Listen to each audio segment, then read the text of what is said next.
Oh, did you guys hear that there's a lot of permaculture going on in the black community? Check this out. Look at this. This is phenomenal. They keep the... I'm just kidding. It's the stolen bikes again. All right.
God, you finally pulled my string. Listen, we need to get the fuck out of here. An airplane hit the first tower. That's bullshit. I thought that was just construction.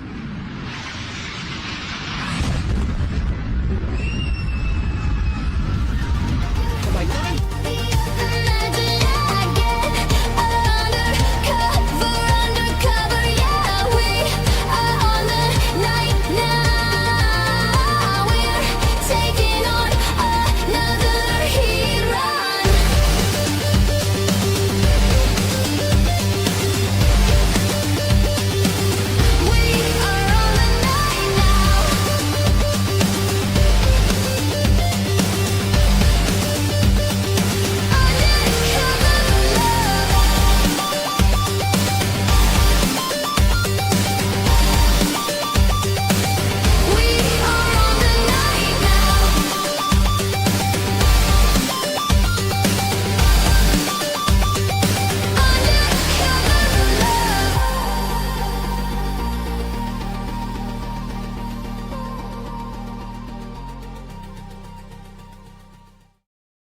Ladies and gentlemen, hope you're having a wonderful evening tonight on this fine Monday. Apologies for missing Friday's stream. I was out hanging out with people IRL, driving way too far for a match that was far too silly. But I'm happy to be here with you tonight to go over the happenings of the last couple of weeks. We have an update on Dugan.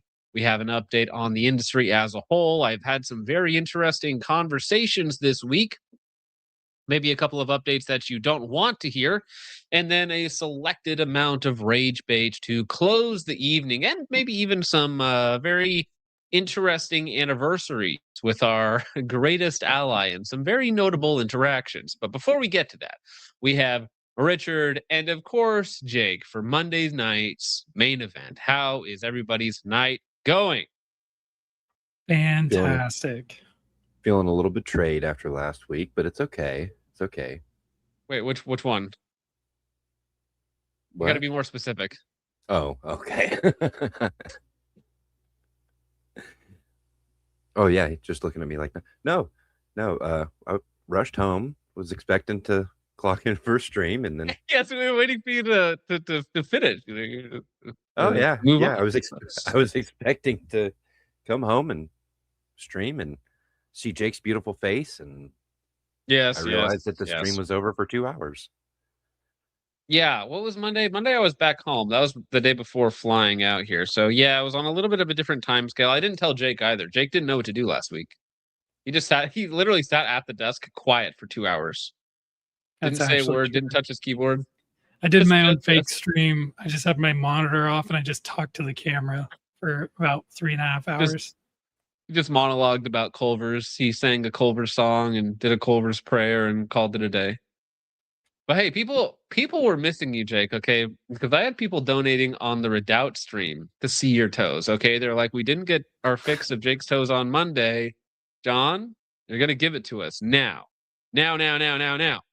But before we get to the toes, okay, which I know is a featured part of the stream, we'll see if my laptop can keep up with tonight's festivities. On Friday at 11 o'clock in the morning, there was a new superseding indictment on Dugan Ashley, better known as, well, less known as his real name, Jordan Derrick. And it is interesting. So they decided to add a additional charge of a new destructive device, that being thermite. They are claiming that some of his videos where he was showing thermite construe a destructive device. Usually that's not the case unless they're combined with something like ball bearings or some sort of, shrapnel-esque material or something that could be turned into that. So they are adding on an additional charge. The other two charges or three charges are not changing. So there are now two destructive device charges, one disseminating information charge and one operating without a license. So the total has gone up to 50 years maximum, which is, it seems quite strange that this is what they decided to add on. All that being said, do not be too worried. Dugan is in good spirits. I had a call with him earlier this week. I talked to his wife the other day. Things are not looking all bad on that front. The trial date is set for August. However, that's not going to happen. The defense is going to continually ask to push the trial date back 1 month at a time. So if I had to guess, the trial probably won't be, if it even gets to that point, of course, the trial won't be till early next year, would be my guess. So sometime January, February, something like that. But as of right now, they are adding a charge on to Jordan's sentence or Jordan's indictment. It's not particularly interesting. So they're saying that the thermite demonstrations in his videos were destructive devices, and this is from Chemistry of Questionable Quality, who is a friend and a former mod of his that's been helping out with a lot of this stuff. The people running the case don't seem to understand the definition of a destructive device, or they are deliberately misinterpreting it.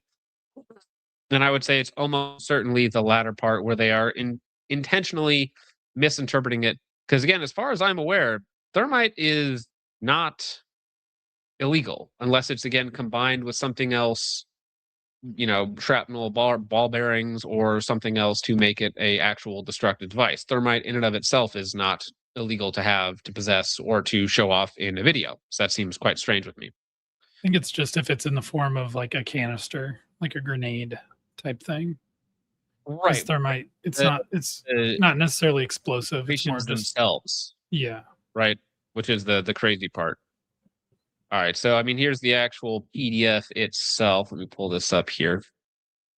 Count 2, Western District, explosive destructive device and did distribute to persons by electronic means. Yeah, this is distributing information.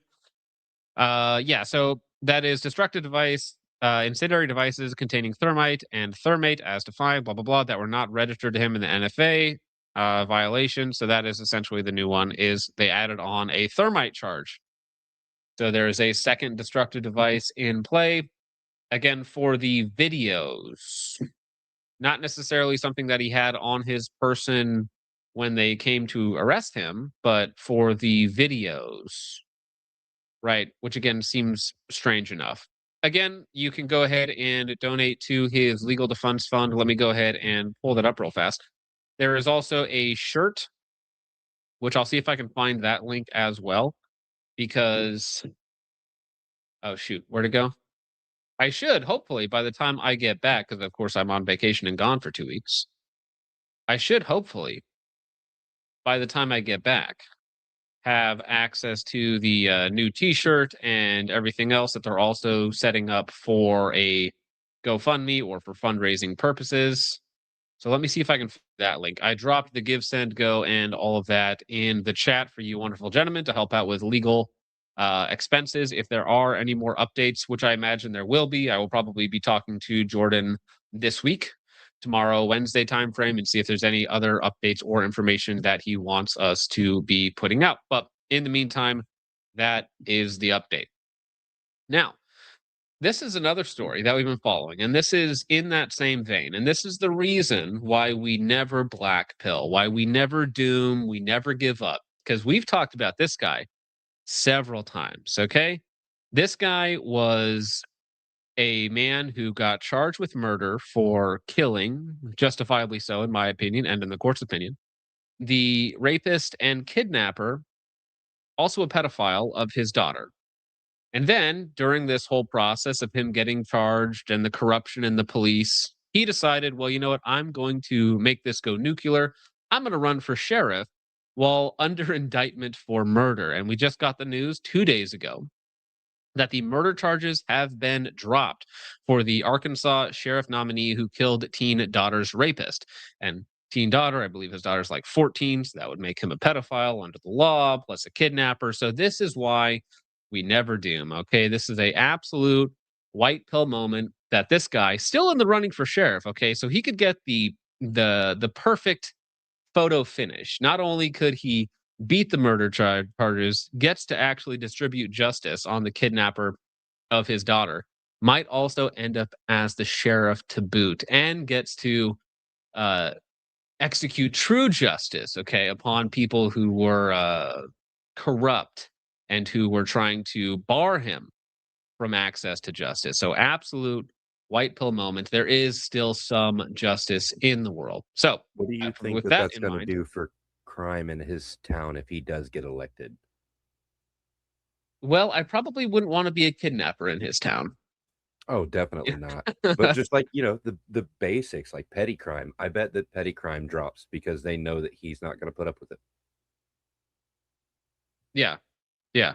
I mean, all the best to him and his family. I am so glad that he is not dealing with this anymore. This is the best case scenario for him. Win or lose in his sheriff race, I don't really even know if it's all that important at this point to him.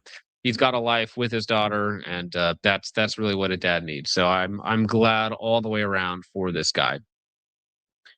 Now, in other interesting news, before we get to the gun stuff and some of the interesting conversations happening this week, it is the 59th anniversary of the USS Liberty attack on June 8th, 1967, where 34 Americans were killed, 174 were injured by the IDF, by the Israeli military at the time. The USS Liberty was a reconnaissance vessel. It was not a wartime vessel. It was not engaged in any sort of military action. According to the survivors of the USS Liberty attack, the Israeli planes that attacked made contact with them visually ahead of time, doing multiple flybys. When they came under attack by, again, I don't remember if they were Vulcans or what exactly the planes were back in the day that the Israelis had access to, probably given to them by the U.S. military, honestly. But they did murder 34 Americans, injured 174. They also shot up the lifeboats as people were trying to leave. Like, you can go look up the videos, documentaries on this. You can talk to survivors, read their stories, and kind of figure out all of that. Now, keep in mind, no one was punished for this, as far as I am aware. Not one Israeli faced any sort of legal consequence for this. No officials were punished publicly, anyways, right? And the entire incident was swept under the rug to make the administration not look so bad, and it was kind of just written off as a tragic accident that happens in wartime, even though it was an American vessel that was not engaged in the conflict at the time. John, Were they I will Mirage fighters? say, I believe some people were punished, but it was Americans who were attempting to have some kind of recourse for this event that were punished for not shutting their mouths. At least from what I've heard from some of the survivors, some of the interviews they've given, there was an effort. Well, within that's Congress. honestly, what would a survivor know? That's like interviewing, I don't know, an Auschwitz camp survivor and Yeah. expecting them to tell the truth. I don't think that's very reliable, do you? You're so right. Well, on this anniversary, this guy This guy, okay, not necessarily the best guy, not necessarily my favorite guy, but at least somebody who's not entirely trash all the time.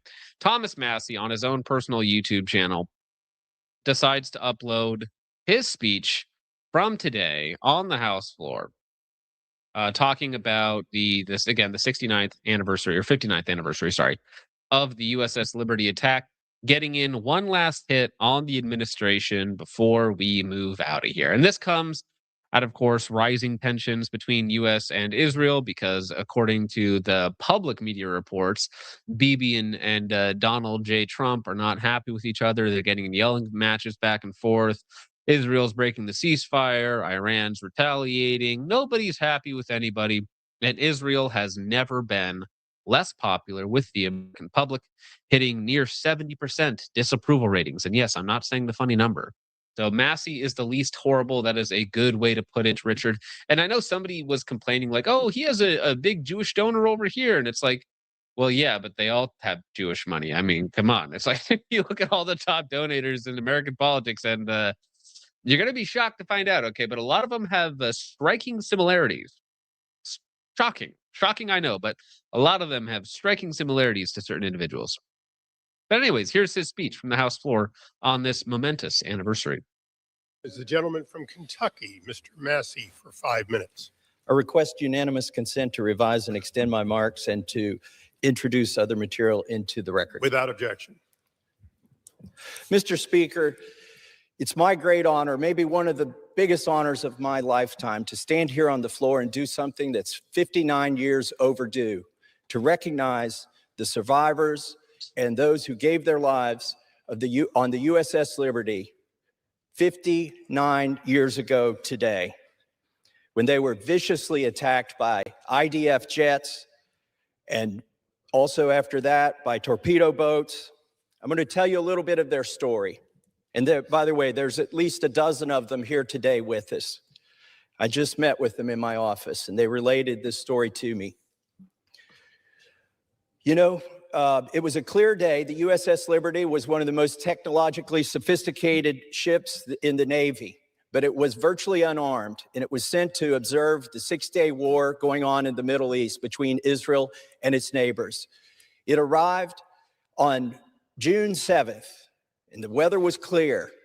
The planes came out to meet them, to investigate, and then on the next day, on June 8th, they started the day. The visibility was unlimited. The American flag was flying proudly on the USS Liberty. More planes came from Israel to surveil the boat, the ship. And they thought they were in good shape, but what happened next surprised them all. French Mirage jets showed up and for 25 minutes strafed and attacked the USS Liberty. They shot rockets. They shot 30-millimeter cannons into the hull and into the ship. They even dropped napalm on the bridge of the ship. This was an effort to kill everybody on board. There was no intention of taking prisoners. After the 25 grueling minutes of attack on this virtually unarmed ship, and they thought things were over and they could recover, the torpedo boats showed up, 3 torpedo boats. They launched 4 torpedoes. One of them hit the hull of the USS Liberty and killed 25 people instantly. It blew a 40-foot by 40-foot hole in the side. So as bad as the attack was, keep in mind that the fact that all of them were not killed, because it seems to me like, let's take the idea that it was an accident, like, oh, hey, there's a ship out here and then the Mirages get cleared to attack. Let's take that as the base. They attack it and then they realize partially way through there's some sort of communication error, like, oh shoot, that's an American vessel. We just like, you know, killed a bunch of Americans. And they send in the boats and they're like, well, just sink it. That way there we can just claim it was an accident, or we can even blame the other guys. Like, just sink it, right? just sink it and we'll blame everybody else for it. They attempt to sink it, right? Shooting torpedoes at it, continuing to strafe it, continuing to do damage to it, and then eventually just cut their losses and then decide to, well, actually, we should probably stop. Okay, we tried to sink it because, again, one torpedo could have taken the whole thing down. Everybody on that boat could have died. Every single one of them. It's kind of a miracle, honestly, that they did not kill everybody on that. Yeah, it's that's one way to think about it for sure. A point that was kind of brought to my attention today actually was the fact that perhaps they did the strafing runs in order to destroy the communications equipment and then followed it up by torpedoes to prevent a distress signal from going out. There's a lot of different angles to look at it. But to say the people who make the claim it was an accident, wasn't that bad, and they said they were sorry right afterwards, I think that's just a very smooth brain take. Not a good argument. 100%. Well, and I don't even think they like officially apologized to any of the families or anything like that, or did any sort of reparations to the victims of the attack. And again, according to the survivors, they made visual contact with the jets because they were an American vessel. They were like, okay, there's Israeli jets flying overhead. Like, who cares? There are allies in the region, right? They're doing flybys, checking us out. It's like, whatever. We're in, waters where there's a war going on. Yeah, there's going to be Israeli, ships flying around. It's not a problem. Yeah, it totally again, wasn't. According to them, they had the American flag out. So, I mean, unless they were like, well, we thought it was an Egyptian ship that was just flying the American flag to try and hide its true identity, So it was a case of mistaken identity there. My bad. Yeah, and it totally was not anything to do with trying to draw America into a war in the Middle East. That's never happened before. Israel has never done that before in the past, except for that one time. What's it called? The Lavon affair. They keep doing it. The 9/11, 9/11. They Beirut bombing. I mean, they just keep doing it over and over again. It's crazy. It's crazy. It's just every country that they've had a problem with in the last 60 years, 80 years at this point. They just magically wars have started with them. It's crazy. Side of this ship, they were intent on sinking it, but they were. Oh, dog, no way. Mute Josh is back. Because this guy was the guy who was like going off at everybody in the chat, right? Because he was like being anti-racist or something gay like that. And he's here. He's a glutton for punishment. He's starting off strong. Hello, Josh. I hope you're doing well out there. Also intent on not having a single survivor. According to eyewitness accounts, the Israelis machine gunned the lifeboats that they put down. They machine gunned the firefighters who were on the deck. They were bringing the wounded and the dead to the mess hall to triage them. They had one doctor who was trying to help them all, put a few stitches in. It was harrowing, and it's amazing. If not for that crew, that boat would have sunk that day. But it still wasn't over. Helicopters showed up, combat helicopters. And the USS Liberty, even though their signals were being jammed by the Israelis, got a signal out. And there were ships that tried to respond. The USS Saratoga, the USS America sent planes. Both of them sent planes to help the USS Liberty. And something happened that's never happened before. A ship under attack, the planes were recalled. This has never happened before. And they sat there for 17 hours.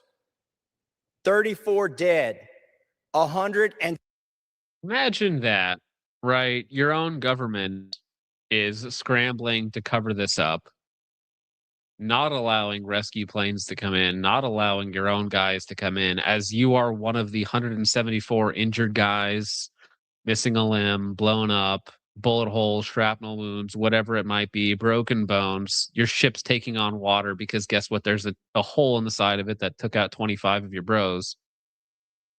And your own side is like, oh well, let's stand down for a second and try and figure out how we can solve this problem. Okay. It's almost like 74 wounded. It's like they were Sorry, go ahead, really hoping that within that 17 hours, just maybe the ship would sink. They're like, please just sink. Everybody dies so that we can use this as a pretense. Well, you cover it up, right? It's a lot easier to cover it up if everybody's dead. And then you just say it's an accident. Hey, it got hit by something, or again, use it as a false flag. And you say, okay, well, Egypt saw one of our vessels, and it doesn't matter if it was an accident or not. They took it out. Sad that happened. Yeah, so the now this story, I don't know where this was confirmed at, but yeah, this is the story that I've heard as well. American planes were recalled under the orders of Secretary of Defense McNamara, McNamara's retards, and then or McNamara's morons, and then President Johnson directly. Out of 294 crew members, that's over 70% casualty rate, unheard of. The Israelis were intent on leaving no survivor. And what about our own military? Why did they not send anybody for 17 hours to help these men? So what really happened? You know, the official reports say that it was a case of mistaken identity. But if you listen to Dean Rusk, former Well, so the difference there, Gerald, is yeah, Kuwait shot down 3 of our F-15s at the start of the war with Iran, which is kind of funny. The difference here is if they had also then, shot the pilots as they ejected, or gone and shot the pilots when they were on the ground, right? They realized their mistake and did not push it any further. And in that case, also, it's miraculous that nobody was injured or killed in that. And funny enough, I heard the report that it was the same pilot who then got shot down again over Iran. And I don't know if that's true or not, but it was one of those 3 pilots that got shot down over Kuwait that There's no then got way. shot down over.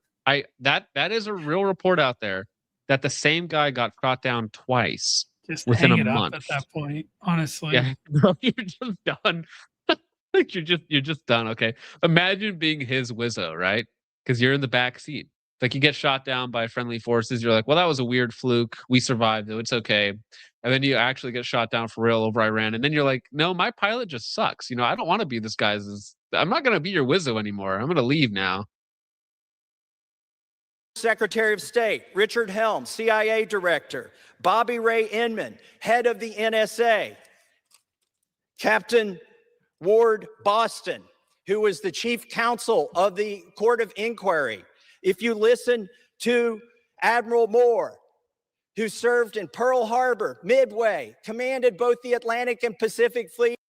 Yes, that pilot has the chance to do the funniest thing ever. Send him back out. One more time.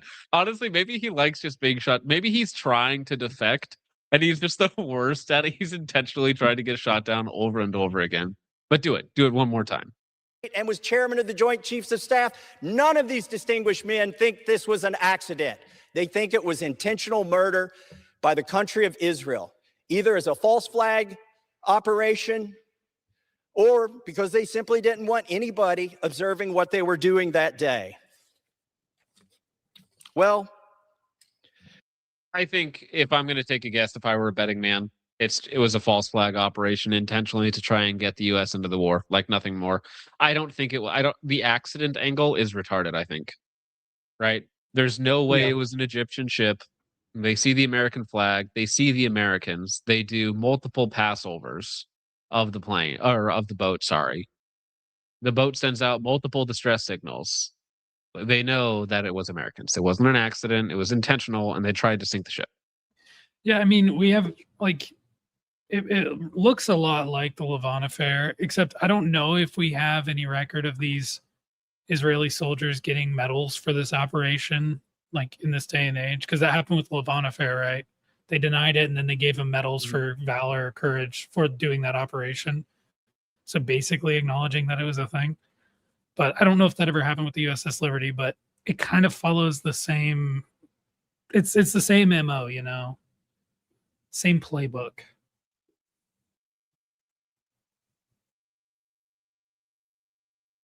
well, I've got a call to action for everybody here. Honor these individuals. Quit ignoring that they exist. Go to their website, ussliberty.org. Support them. And while they're still alive, they need closure. Let's give them closure. Let's have an investigation. Let's pass a resolution honoring them. It's long overdue. And then they can have their justice. With that, I yield back. And I ask unanimous consent to enter into the record a declaration of Ward Boston declaring that the only official court of inquiry was invalid. Without objection, so ordered. I yield back.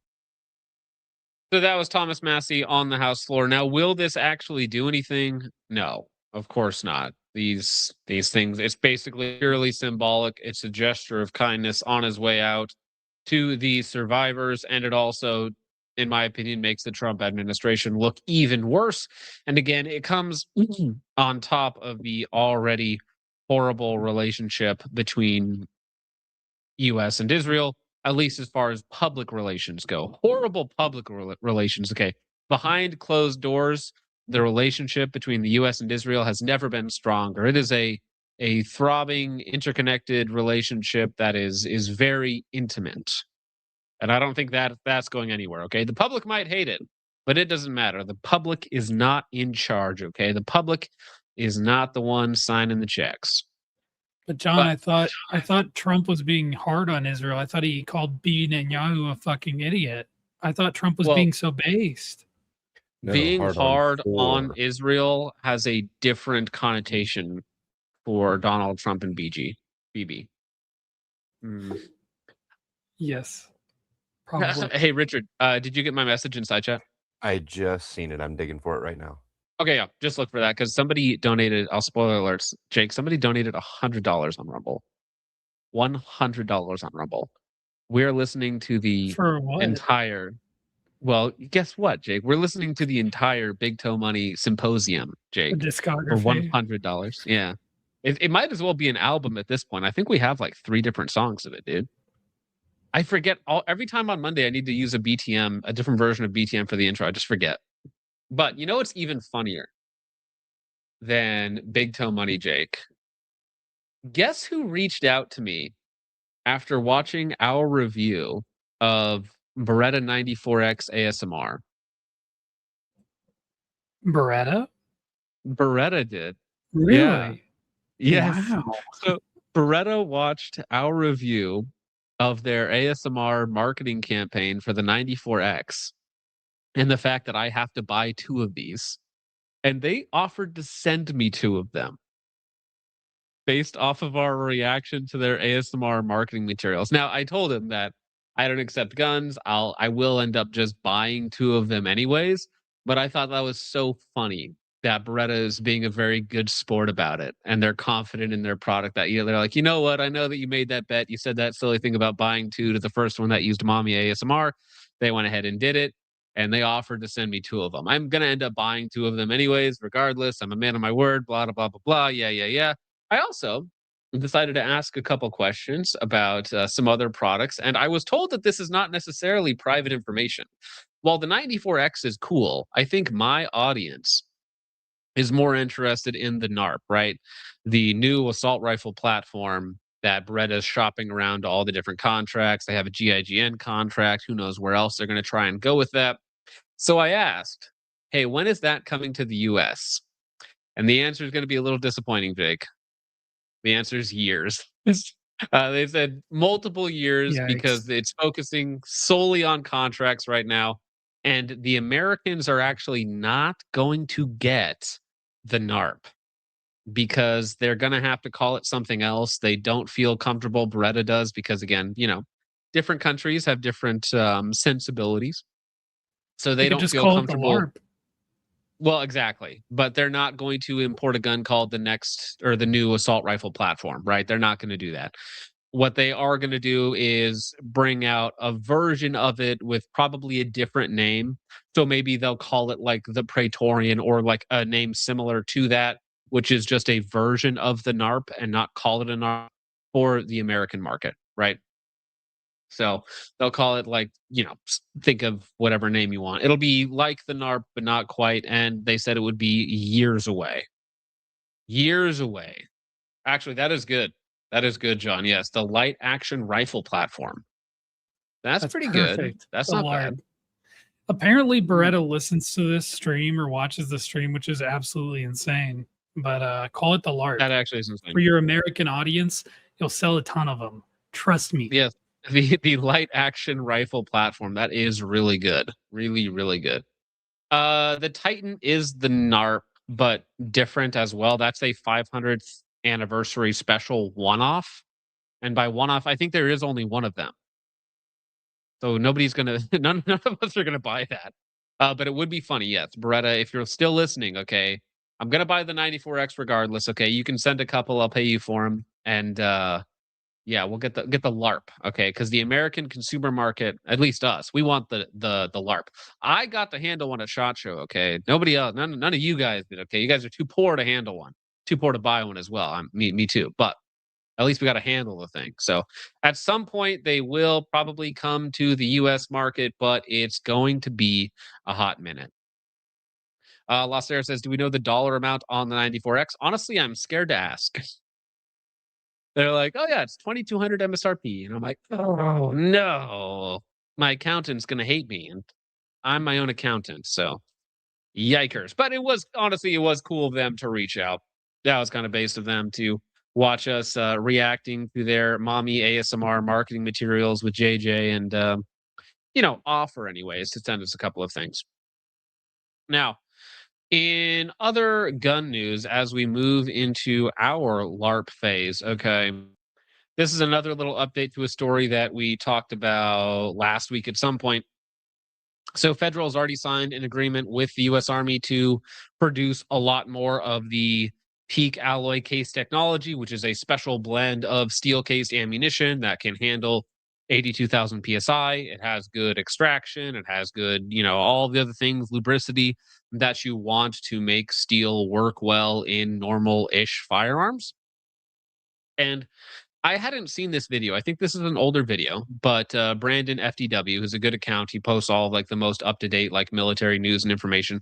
He has a video of Geisley's Bendy Bill right here, Mr. Geisley, shooting 5.56 PEAK alloy case technology, which is shooting at the same case pressure as a standard 5.56 with the same recoil as standard 5.56 cases. However, he's gaining 300 feet per second versus standard M855A1. Now, how is this possible with the same amount of recoil? Is because the internal case volume of PEAK alloy is more. So if you load it to the same pressure, you actually end up with more powder. I think that's how that works. I'm not a ballistician. You're going to have to talk to Boondock to confirm that. So don't quote my numbers because I'm a retard. Okay. But the internal volume is higher, so you have more case volume, so you can put more pressure in there and maintain the same pressure, I think. So in this video, which I can't unfortunately show you, I might be able to get some screenshots. But so this is a 11.5, I want to say shooting 64 grain M855. So you can see the FPS there with the standard brass is about 2850, which is hot. 2850 is super hot ammo, or maybe it's a 14.5. I don't remember the exact length. But with the PEAK alloy, you can see it's jumping just under 3,200 feet per second for a 64 grain slug with about the same recoil as the standard brass case technology. So the benefits are absolutely there. You're gaining north of 300 FPS, and then you're shooting the exact same rifle, just one round brass, one round PEAK, one round brass, one round PEAK, gaining over 300 FPS with the same exact round. Now, of course, that is going to cause additional barrel wear. It just will. You're pushing way higher velocities. 300 FPS without any major parts changes is fantastic, right? That's like going from, honestly, that's almost like getting 22 arc velocities out of a 5.56 case, right? So you're almost going to like a long action, bigger case. But in this case, just by switching out to PEAK alloy case technology, whatever it's called, you're getting 300 FPS, right? Pretty neat. And again, capable of 82,000 PSI, which is the intended goal of the platform. That's wild. Yeah. And I mean, that's part of the HICAR contract is M855A1 plus, as they're calling it, which is just M855A1 at 82,000 PSI. Which again, I don't think what he's running here, what Bill is running right now, is 82,000 PSI. I would be shocked if it was, because that is going to have a significant jump in recoil in terms of snap. But that stuff, I would not be shocked if that was hitting like 3,400 FPS, 3,500 FPS out of a 14.5 barrel. Which again, we're talking like serious jump in performance. And guys, if you were worried about M855A1 costing, like a tank of gas per magazine, you just wait, because this stuff is going to cost a lot more. If I had to Yeah, guess. well, the peak alloy certainly will, but I actually think this will make brass cased M855A1 like the cheaper option. Like, so if you're looking to get like surplus brass M855A1, like that might actually become a more standard option that you can get a little easier. Red Right Hand, I agree with him, says Hypervelocity 556 is where everything's going to go. Exactly. Same platform, no weight increase, no ammo decrease, maybe a little bit more aggressive of a maintenance cycle. That's about it. Is where everything's going to go. It will end the M7 program too, which is good. I agree. I think the M7 will end up just like the M14 before it. It will be relegated to a specialist role. It will be relegated to a DMR role. It will be relegated to, essentially what the MRGGA platform is, because the MRGGA is just a 14565 Creed, and that's what SOCOM is using. So I think the M7 program will shift and change into something else, and everything should just be high pressure 556. Because guess what? High pressure 556, yeah, it's not like the best at terminal performance. Yeah, it's not the most specialized when it comes to penetrating armor. But if you can get a 64 grain tungsten slug moving, 3,400, 3,500 FPS, well, it's going to do all the things that you need it to do without over encumbering the soldier, without limiting ammo capacity, without ruining your parts compatibility, because essentially all you're going to need is a barrel and a bolt swap, and now you have a platform that can last for a long period of time. And even if you don't barrel and bolt swap, like, you can still get it to work for a short period of time, right? So it's almost no parts changes required. Yeah, it's going to have sharper recoil. Yeah, it's going to be a little bit more obnoxious in some of the maintenance aspects, but it is a huge jump up in terms of performance. And again, this is going to combo so many things together, because we're talking about Calloy case technology. We're talking about new Aramet bolts. We're talking about new Armand barrels. We're talking about new PXT rifling, right? So we're combining all of these factors together into this high car program, which is really going to take the M4 into the 2050s, into another 2 decades of service. That would be, or something M4 like, into the next 2 decades of service, right? So no It's just not problems as for me. This good. is where to It's go. not as good as the AK, John. It's obviously the inferior platform. Oh, yeah. Well, what is Russia doing? They're coming out with their new 6 millimeter variant, right? That's what we covered a while ago. 6x41. I want to say. I think Russia's putting black people on the front lines now. So Well, actually, there was somebody who put it in the Discord. Apparently, Russia is lowering the age to enter the workforce to 12 to combat their slowing economy, right? So they need more people in the economy to stimulate the markets and whatnot. So they're lowering the age of entrance to 12 years old. So yeah. Red right hand auto rifles, bell feds don't need super short barrels. Will still be 39 min or longer for most options. Yeah, probably. But no, I am excited to see this stuff on the market. And again, I think that it's not like 556 is going anywhere. You're still going to get standard M193, standard M855. All of the normal options are going to be there, but the market is going to switch into new case technology, and that's going to come along with new barrel rifling, new barrel materials, new coatings, new bolt materials, and everything else is basically going to stay the same. Now, as far as peak alloy, I think we'll hopefully see other companies also pick up something similar to that, something that also, has the same ejection, extraction, and same, high pressure performance. Because I think Federal's promised 41 million cases, I think, like that to the US government so far for their first test run. So that is probably going to continue and hopefully bring the cost of this ammunition down. Although I would not be shocked if people found this on the secondhand market for $5 or $6 a round when it actually becomes available. It's going to fall off the truck somewhere and it's like, oh, hey, I have a case of this stuff. $6,000, $10,000, whatever it might be. Well, speaking of things that are going to be sold off for an extreme amount of money, or maybe even a lowered amount of money, this was posted by the Gun Collective last week, and unfortunately, I didn't get to cover it when it was hot off the presses. But this is something that we knew about for a while. Ballistic Advantage Aero Precision, Stag Arms, all three of them are sister companies. They're not necessarily all 100% tied together, but they kind of, they move relationally, so to speak. Aero Precision has definitely been the worst. I've still been getting shipments from Ballistic Advantage. I've still been buying stuff from them and getting them. So their operations haven't totally ceased. They did let go one of the old sales reps that I used to deal with, and Aero Precision also got rid of a lot of their sales reps. So Aero Precision has been hit the worst. They have not had anything in stock. They have not been shipping anything. They have back orders on all of their stuff. You can't even find half their stuff. They're not making anything. I don't even know what they're doing right now. Ballistic Advantage making barrels is still making some, or at least they have some in stock to ship out. But this was a notice of receivership of Aero Precision. So a Delaware limited liability company and a Ballistic Advantage, LLC, a Delaware limited liability company, have gone up for receivership. Now, Jake, you're really smart. Do you know what receivership is in the legal sense or business sense? I have a general idea.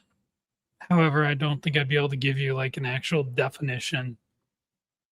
Well, I'm really dumb. I didn't know. I had to look it up because I was like, receivership. It means somebody's receiving it for money, right? And that's essentially where it is. It's so a third party comes in and says, hey, you have this much debt, this much this, we will buy it for you. And so we take on your debt, we take on your assets, and you are belong to us now, basically. So there is they have creditors that they need to pay back because again, the word on the street was they owed like Cerakote 6 figures on back-ordered products. Because again, Aero Precision used to always have the new batches of their, oh, look at this new Cerakote finish, but they weren't paying the people Cerakoting them on these huge, huge orders, right? So receivership means they're basically up for grabs. Somebody needs to come in and buy up and secure their creditors to get their assets. Now, they went ahead and posted this update as well, right? So this is the update that they posted on their Instagram pages. So I assume this is somewhat reliable, although not all of their information that they've been putting out has been reliable to begin with. Because they denied that they were having problems for a long time. Then at SHOT Show this year, it was blatantly obvious when their booth was not a booth. It didn't even exist, right? They were just like it was a lounge area. They paid for the space, but they didn't have anything to bring or didn't have anyone to send. And so it was literally just an empty hall for people to sit down. All right. Update. Aero Precision, Ballistic Advantage, Stag Arms, and VG6 are currently operating through a receivership process while a transition to new ownership is underway. Now, I really hope, really hope this is not JJE. This is not the guys who own Palmetto State Armory, AAC, even though that got shut down, H&R, I really hope it is not JJE. Please be somebody else, okay? I don't know who has the money to buy them up, but they do have manufacturing capabilities, which is nice. And again, if you're, forecasting for the future, I would say that while gun sales are down now, looking forward to 2030, 2028, they're going to be up. Okay, no doubt. I forecast a massive swing in the gun industry come 2028, come late 2026. That would be my guess. So again, if you are forecasting for the future, I think these might actually be good companies to invest in if you're able to capitalize on their manufacturing capabilities. The core team remains in place and the businesses continue to operate. That's kind of true. I don't know how much is actually operating. They say their manufacturing, shipping, and customer service and partner support remain active through Aero and Stag products. Excuse me. Although they are admitting that saying though Aero and Stag products are currently moving through production and fulfillment at a slower pace than we would like as we work through existing constraints and rebuild inventory. So they say that they're still working, even though they have months of back orders, even though they have, hundreds of thousands or probably more likely tens of millions of dollars in debt that they owe to creditors for product, which is why they haven't been able to get much out because they can't pay anyone and people are no longer willing to loan them anything. So it's like, I know Ballistic Advantage, they're still shipping, they're still making things, they still have backstock on certain products, not everything. but they're the ones that are doing the best because they just make barrels and they make barrels for a lot of people. We appreciate the patience of our customers, dealers, vendors, and partners during this process. We will continue to provide updates. Aero Precision, Ballistic Advantage, Stag Arms, and VG6 are currently operating through a receivership process while a transition to new ownership is underway. Now, again, I think this might just be to try and make them look appealing to a customer, right? Or to a prospective buyer, right? Saying, hey, we still have manufacturing capability. We're still making things, you can come in and buy us and secure our debt, and we will continue to provide value, so on and so forth. When this might just be like a complete lie. Like they might actually just be dead at this point in time, right? Is somebody going to come in and give them tens of millions of dollars to pay back their creditors? Are they ever going to be able to be financially solvent? Again, forecasting for the future in a couple of years, there's definitely going to be increased demand. But I think Aero has really hurt their reputation over the last several years by, one, not having product in stock ever, and two, like just having their QC go down the drain. Like they used to be a really good, well, good is a strong word. Good is such a strong word in this case. They used to be an all right company where you could get budget parts with a decent feature set. Okay. I would never call them good. I think good is far too strong of a word, but they used to be like a fine option in the gun space. But that was not the case over the last couple of years.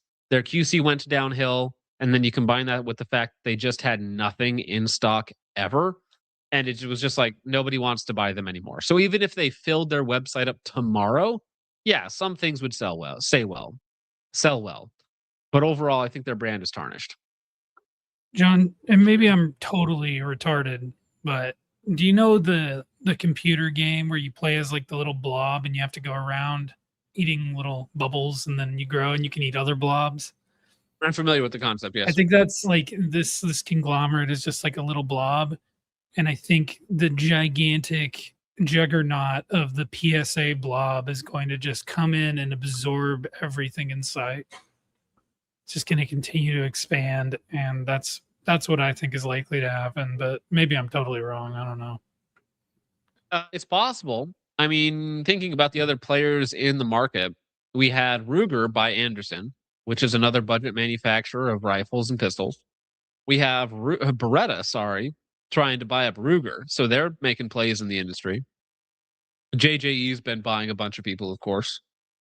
And other than that, it seems to be just another element of consolidation in the gun industry where a company either completely goes away or just gets bought up by somebody else. And I said this years ago in a video about PSA that they expanded very quickly and they took on a lot of debt and they took on a lot of assets. And if they stop selling product at any point in time, that bill comes due. I said this back in 24. Maybe I have to go back because I did like an analysis, on their portfolio. And I think that PSA could be in trouble due to their expansion, due to their buying. AAC already went down the drain, right? So PSA might be right behind them if they continue to fail to put out products. They haven't met their own goals about putting out products. They haven't met their own deadlines that they said they would hit last year at SHOT Show, this year at SHOT Show. Well, I mean, that's kind of been PSA's MO for a long time, but PSA might not be in a particularly financially solvent state. Now, the difference with PSA is I think they have the cash, at least via their, owners, to last until late 26, late 28, right? I think they can actually hold out. The rest of the industry, obviously Aero, Ballistic Advantage, Stag, and VG6, which I forget is a real company, they can't. There's no way. They need somebody else to come in and buy them. So who is going to come in and give these guys tens of millions of dollars to satisfy their debts and continue operating, right? Machines are not cheap to operate. Manufacturing is not cheap to do. If nobody's buying right now, is there a company willing to wait 2 years to get any sort of ROI, possible ROI on these companies? It could be Ruger. Ruger would be funny. Ruger's buying up these guys while trying to get eaten by, it's like you said, right? So you got these guys that are getting eaten by Ruger, which is bigger because Ruger does like a lot of money, like $600 million a year, which by the way is double what PSA does. So if you don't think Ruger is bigger than PSA, Ruger is quite a bit bigger than PSA. So Ruger buying up these guys while being bought up by Beretta, which does $1 billion a year, $1.2 billion a year, something like that. So again, we could actually have that scenario where everything in the industry just becomes Beretta. We have half the industry owned by Beretta at one point, which would be quite funny. We gotta get on Beretta's good side, John. Well, they're already Gotta sending me start guns. glazing. Okay, all You right, gotta start you know. glazing Beretta. Hey, I already gave them the idea for the mommy ASMR, so I think that we're on the same wavelength, me and Beretta. Okay, we gave them the name for the LARP, right? The light action rifle platform. So that's going to be the name of it. We've already decided this. So I think me and Beretta are doing well here. Yeah, there's always a bigger fish. Who eats Beretta? The Italian government. That's who eats Beretta. They're going to nationalize Beretta, and then it'll go away. That's probably what will happen. I, for one, welcome our Italian overlords. Those damn Italians, always problematic, those Italians. Hopwood like All right, well- Italians. What does that mean? What's wrong with Italians? You heard me. What's wrong with Italians? There's a Ah, lot wrong with Italians, all right, John? No offense, Beretta. What? But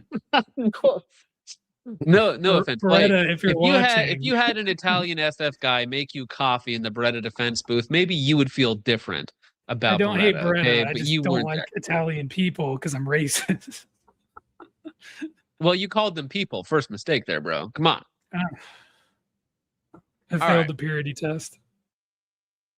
Well, speaking of purity tests and failing it as well, Hoffman Tactical, not them themselves, okay, they're being sued by Rare Breed for actually, I think I can let this play. He'll tell you how many things he's being sued for by Rare Breed. Trigger sued me for 3 counts of patent infringement, counts of torturous interference, defamation. When you're attacked, So yeah, he's getting sued by Rare Breed for everything, okay? So Rare Breed in this instance is not passing the vibe check. Okay? If you want to have a good name in the industry, sorry for this freeze frame, Hoffman, but if you want to have a good name in the industry, don't sue other people, especially YouTubers and small businesses. Like it just never goes over well in the public eye. I know that you technically have to do it because of your deal with the ATF, but it just never goes over well. Like never. You need to just not do that. All right. It makes you look terrible. It makes you look like a bully. Nobody wants to buy your product. And then people continue to subvert your patents and move around them. And that is exactly what is happening here with the trigger kicker. So Hoffman makes a lot of cool stuff, 3D printing, which is like, yeah, gay and degenerate. Sure. But he has actually done some interesting novel things in the industry as far as like pushing tech in certain vectors. And he's come up with something so incredibly simple. I'm shocked it hasn't been done before. Let me see if I can find a freeze frame of it. Okay, because the trigger kicker is an FRT like device that is quite literally, I need to freeze frame. Where is it? That is quite literally just a disconnector that acts like an FRT, right? And it is so simplistic, easy to make, easy to machine, that again, I'm shocked no one in the industry has done it. I must just be retarded that I can't find a screenshot of the thing.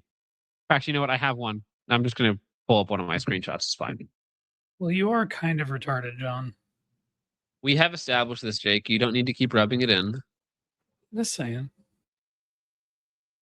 Okay, where is it? Shoot. There it is. Okay. It's literally just this. Right here. That's it. That is the trigger kicker. So you see it has a hole there for your trigger pin to go in. This replaces your factory disconnect. And during the cycle of operation, it holds the trigger in reset as the bolt carrier group is moving. And then once the bolt carrier group goes all the way home, it then allows the trigger to be pulled again. And that's it right there. It is a singular part swap. It is one pin. You take out your disconnector and your mil-spec trigger. You put that in there, and voila, it is over. It is called the trigger kicker, which again, it's so simple, and drop-in still behaves like an FRT, allows you to use all of your standard safeties. It is just a disconnector swap that I am shocked, flabbergasted, some would say, that no one has made this before. Well, so the problem, Task Force Tater, is that it does actually still work exactly like an FRT. So it holds the trigger in reset while the bolt is in operation. It then pushes the trigger back forward once the bolt carrier group, the trip at the back, pushes it back forward, which pushes the whole trigger forward, and then it allows you to pull it again. And so it is just the most simplistic FRT device I've seen yet. It's like the rare breed free position that I have. Kind of complex, it's a whole trigger pack. It has a bunch of different moving parts and pins and things, right? And then you have like a super safety, which is just like a little cam, and that's all it is. Super easy. It's ridiculously easy. And you have one step down from that, which is this. It is the simplest thing imaginable. I don't know if it's possible to make an FRT device simpler. And again, it still works like an FRT. It doesn't work like a lightning link or something else where you can just hold the trigger down. This does actually kick the trigger forward and allow you to pull it again, right? So even though that happens very quickly, you still have to pull the trigger every time. If you just let go of the trigger, it's not going to keep firing, right? You physically have to pull the trigger every time. The reset process is done on its own. That's all. Jake going dark to oil things up. Well, we are at the hour mark, so we might have to oil things up. So again, that is Hoffman Tactical doing things. I'm shocked that this hasn't been thought of, okay? Because I'm not an engineer. I'm not a smart guy like this. I can't design things like this. I'm not like super mechanically inclined like this. I can put stuff together. I can do that. I can do the Lego parts of it, but actually designing like new products and to work together in conjunction with other things, not my specialty at all. Yeah, as Red Right Hand says, Trigger Kicker just does the thing without any frills. It is literally the bare bones. It is like a platonic minimum of an FRT device. It does that and nothing more. Now, of course, the downside is that it's only FRT. That's it, right? There's no single mode function. There's no 3-position. It's just FRT. It works with your standard safety. There's no real part swap. Needs to be a mil-spec trigger, but it is just a machined piece of metal. Like I think you can just laser cut these out. Super easy.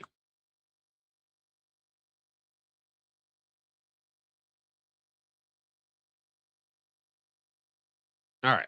Sorry, I'm defending my honor in the side chat. Why? What are people saying about you now, Jake? Nothing.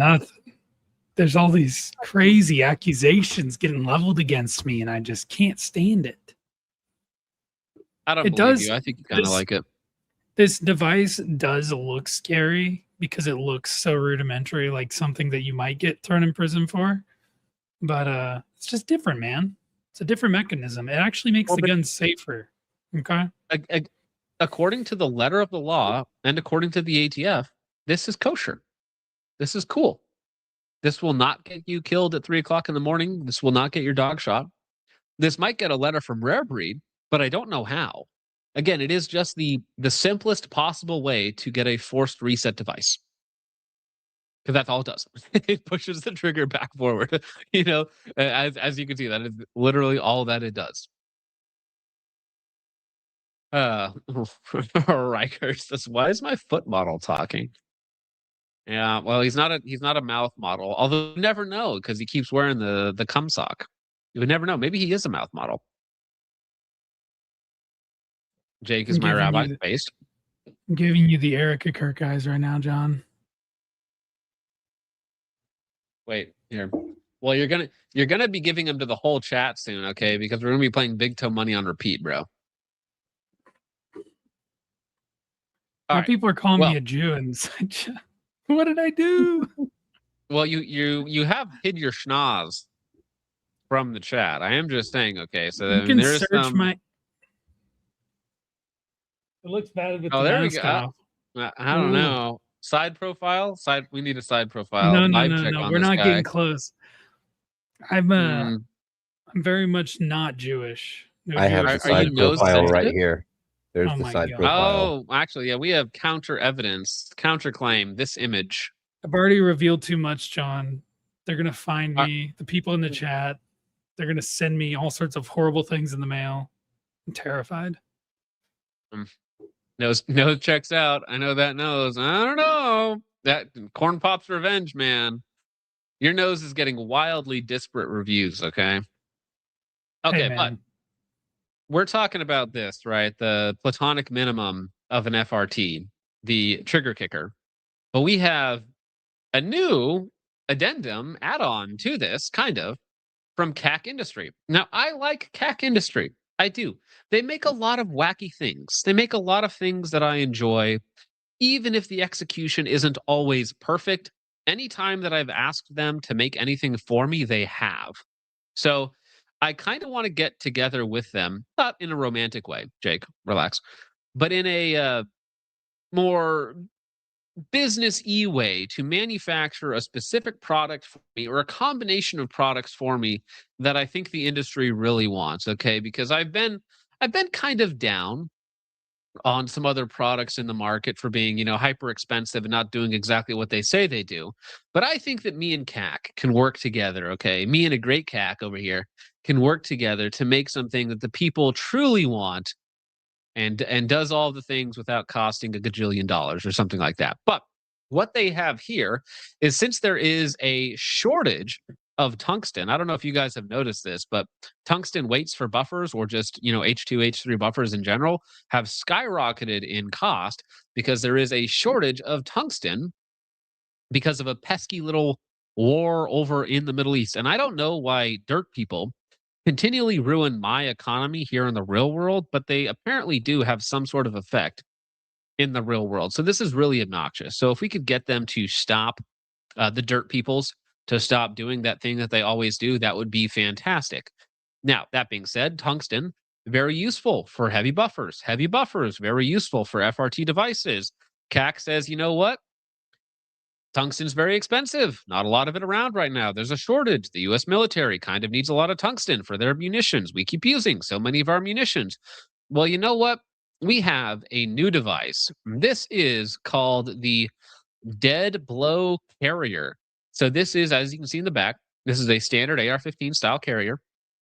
We have a pin in the back for a reciprocating mass of steel that runs inside of the carrier itself. This provides additional weight as well as dead blow functionality to maintain the carrier in a closed position to remove bolt bounce, to be more compatible with FRT style devices. And so this carrier here, as you're looking at it, what do you think this costs? If it wasn't CAC, I would assume something like this would be exorbitantly expensive, like over $300. Oh yeah. Is Surefire it- made something like this that was $300, by the way. Yeah. But for CAC, 150, 175, maybe. Am I close? 89. Really? 89. Yeah. Oh wow. For the base, there is like the K spec ones with like the cuts and the vents and stuff like that. Those are probably more. But for the standard version, as you see it here, I just looked on their website, 89. 89, That's pretty sir. So crazy. not it's a standard carrier. So it's like, that's basically going rate. It's 89. It's not bad. It's not bad, right? You can all go there right now. Not that I would ever recommend that. Okay, I would never recommend you do that, but I'm just saying you could. I don't even So, know now, where they would go, honestly. who knows? But here you can see it in action. So again, this is a 1.5 ounce weight in the back of a carrier that reciprocates, that has a little bit of a spring action. So it acts like a dead blow. As the carrier goes home, this will then slide forward to make sure that it doesn't bounce to dead blow, right? It's in the name. So this will take an H1 or a carbine buffer up to an H2 or an H3 respectively, right? So you can use your cheap carbine buffer and you can throw in this carrier, and this will act as if you have an H2 or an H3, right? It's not bad. See, this is Task Force Tater asked a correct question. CAC has some cool ideas, but is their stuff any good? It's not always executed perfectly, okay? It's not always executed perfectly. But The ideas are solid, okay? So it's like, are they going to have the same level of QC as some of the higher end companies? No. Are they going to have the same quality? No. But the cost is really good. And sometimes it just works out, okay? Sometimes. That is not me saying that this is a go to war setup or that I say that they're parts of the highest quality, but they have the will, okay? They have the drive, they have the it factor, okay, to do the things that we want them to do. And that's important. They actually listen to the customer base, okay? And they're not PSA, so I like them. CAC has See, I drive. can like things. John anyways, told me to take this to war. He said, take it to the Middle East. It'll work really well. I'm dropping into Tel Aviv with this tomorrow. I mean, Tehran. Tel Aviv. Tel Aviv. What? I'm out here today with what is our new DBC BCG. I run a mag on each lower, so 4 different lowers total. Up first, buffer. Did he say BBC? And it has a dead blow. Well, I think he accidentally had to like re-annotate DBC because he might have called it something else. So it's the DBC BCG, Okay. which is again the amount of letters we're throwing into things. Like we just have to stop. At some point, we just have to stop. DBC BCG. I almost said BBC. DBC BCG from KAK. All right. We're just gonna call it the BBC. That's just gonna be the colloquial nickname for the big black this carrier. fact, Yes. this thing. Yeah. Effect. You can see here that it's free floating. Standard 3-ounce carbine buffer. I just ran 4 of what are probably the most popular super safety. So if you go and watch his full video, I have to cut it and crop it and edit it so that it doesn't, get me zoinked on the tube. But he shoots it with all of the different FRTs on the market, all the major ones, with just a carbine buffer, right? And runs the dead blow carrier, which is again 80-ish, units to measure, whatever you want to call it. And it runs. So the point is that tungsten buffers very expensive right now, getting them very hard to do. This is actually cheaper right now than an H3 buffer. The entire carrier, which can just work as a secondary carrier, is cheaper than a standard H3 buffer. So again, for some people that need another option out there, this is something that does the thing for a lot less money. Is it technically another failure point? Yeah, but it's really just held in place by a roll pin. So there's not too much that could go wrong unless like the roll pin breaks, I guess, or walks out. But the roll pin on your buffer, is like also holding in the steel weight. So it's literally just the exact same thing.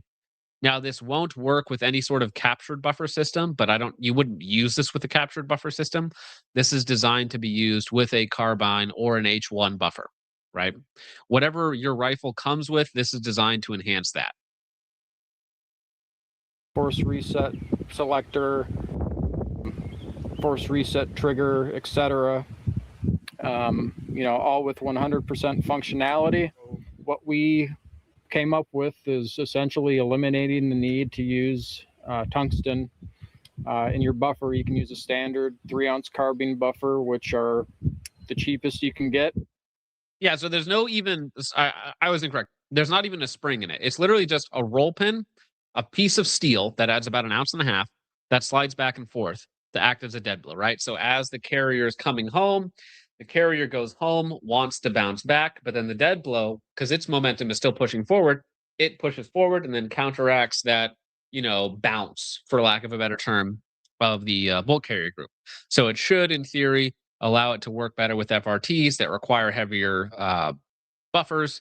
And also, it makes to where you don't have to have 10 different H3 buffers for all your different lowers. You can just have that one BCG.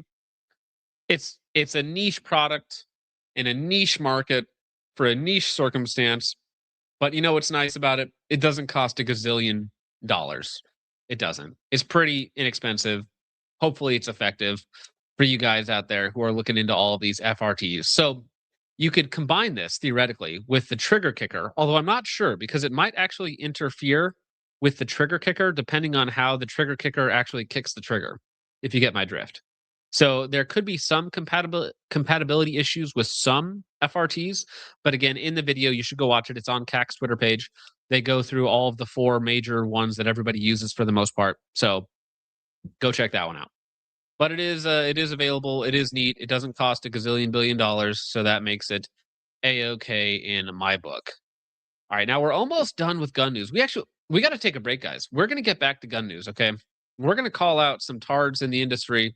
We're going to show you levels of cringe that you've never seen before, but we're going strong. We've got plenty of gun news to get to, but we've also got to get to your guys' support. And Richard, can you drop are they YouTube links or are they files in the Discord? Files. I put them in your private. They're already there. Okay. Release the files. I know. My computer's running at maximum, and I have Discord closed specifically to try and free up space on the like RAM. Is it possible, because my laptop literally will not handle me opening up Discord and streaming with all these tabs open at the same time? Like I'm maxed out. Is it possible for you to play those clips, or maybe Jake can play those clips? Let me see what we can do here.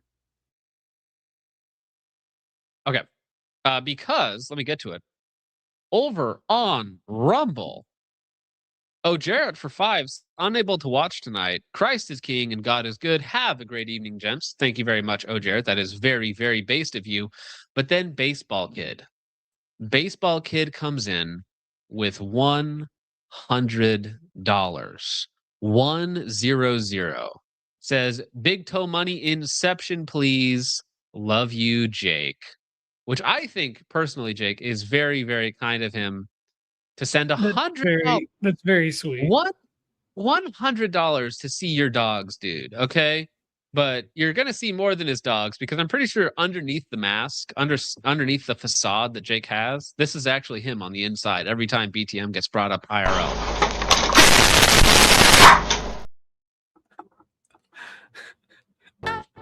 Ouch.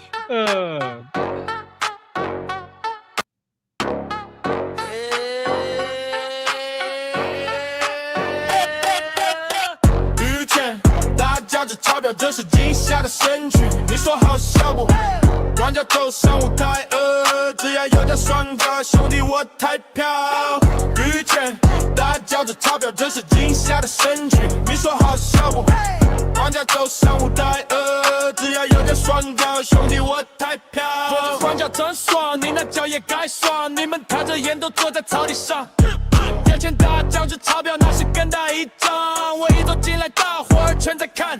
这场游戏我在跑，兄弟我是空难。我是第一个混子，脚上长两指。我在街上穿行，你得看好我这背景。翻开我的钱包，绿的像只壁虎。花在现实之后，大接着说你好。开口我在街游戏狂奔，家长越跑越大。我每走出一步，平衡越走越大。遇见大叫着钞票，这是惊吓的神曲。你说好笑不？ Hey, Rich, you have the other one real fast? I'm trying, but it's not letting me share the audio. So let me try a different route. Truly one of the things of all time. Don't you love that one, Jake? Doesn't that one make you happy? That's my favorite of the 3 or 4, however many there are. There's a bunch. It's the least offensive one for me. Sorry, Dr. Fuzzy One. Oh yeah. My gosh. I feel bad for people who have to listen to this who like don't care about the meme. Not at all. It's really just about the live audience and about the people that care the most, okay? Rosen Ritter says, Sucky Sucky Wonton Hong Kong. Thank you. Now, Jake, earlier on Redoubt, someone donated $20 for the real Jake's Dogs, okay? So while Richard is getting the other one, we get Jake's Dogs. BTM, baby. This is a song of the summer shit. You know it's funny. Walk on stage with no shoes on. All I need is feet, boy, I'm too gone. Hey, Jake money, big toe money. This is a song of the summer shit. You know it's funny. Walk on stage with no shoes on. All I need is feet, boy, I'm too gone. My feet feel good. Your feet where they should. Y'all just sitting in the grass with a cigarette. Jake money, big toe money. That's a bigger check. Walking in, everybody. There it is. Let's go. All right, you got the other one? This is what I got.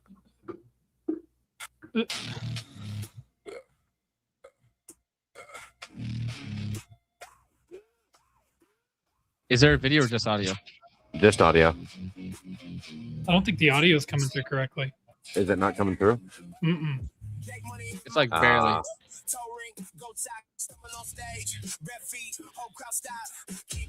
I can barely hear it. All right. Here, pause it. Pause it. Matt Dacus says you're doing great, Richard. Bryce Kimball says Richard moment. Oh, That's man. good. There's no video on them. Richard. It's like my grandma on FaceTime. Aw. You guys Richard, are okay, mean. I'm going to attempt to pull up in Discord. Give me a second. We'll see if I can continue to do this. All right.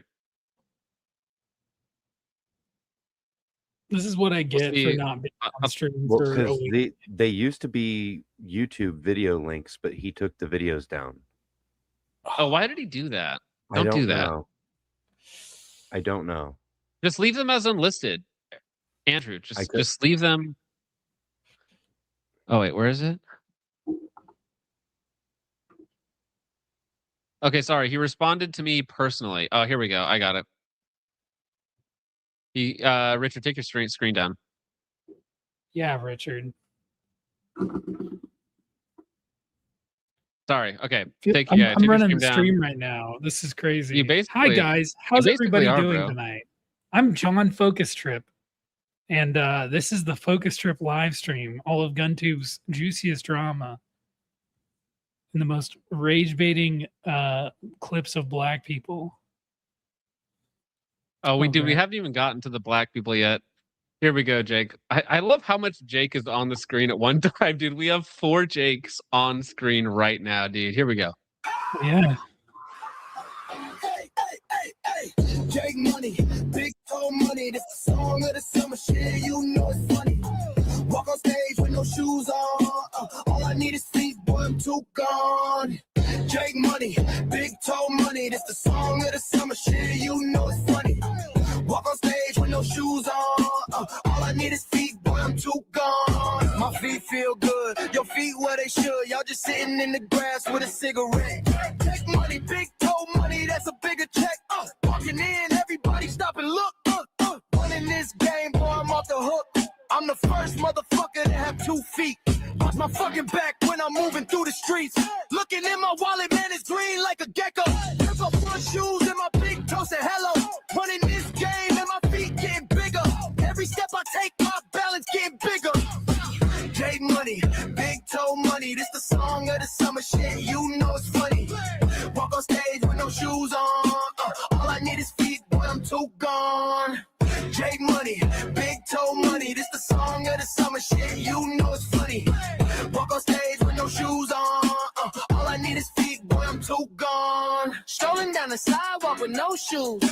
Wiggling my toes like what you go use. Man, my toes make money. Open up the vault, big toe full of hundreds. Toe got a house, I ain't even got a house. Toe got a spouse, I ain't even got a spouse. 100K in the bank just from my toe. Hey, I could make a living off of feet alone. Jake Money, big toe money. This the song of the summer shit. You know it's funny.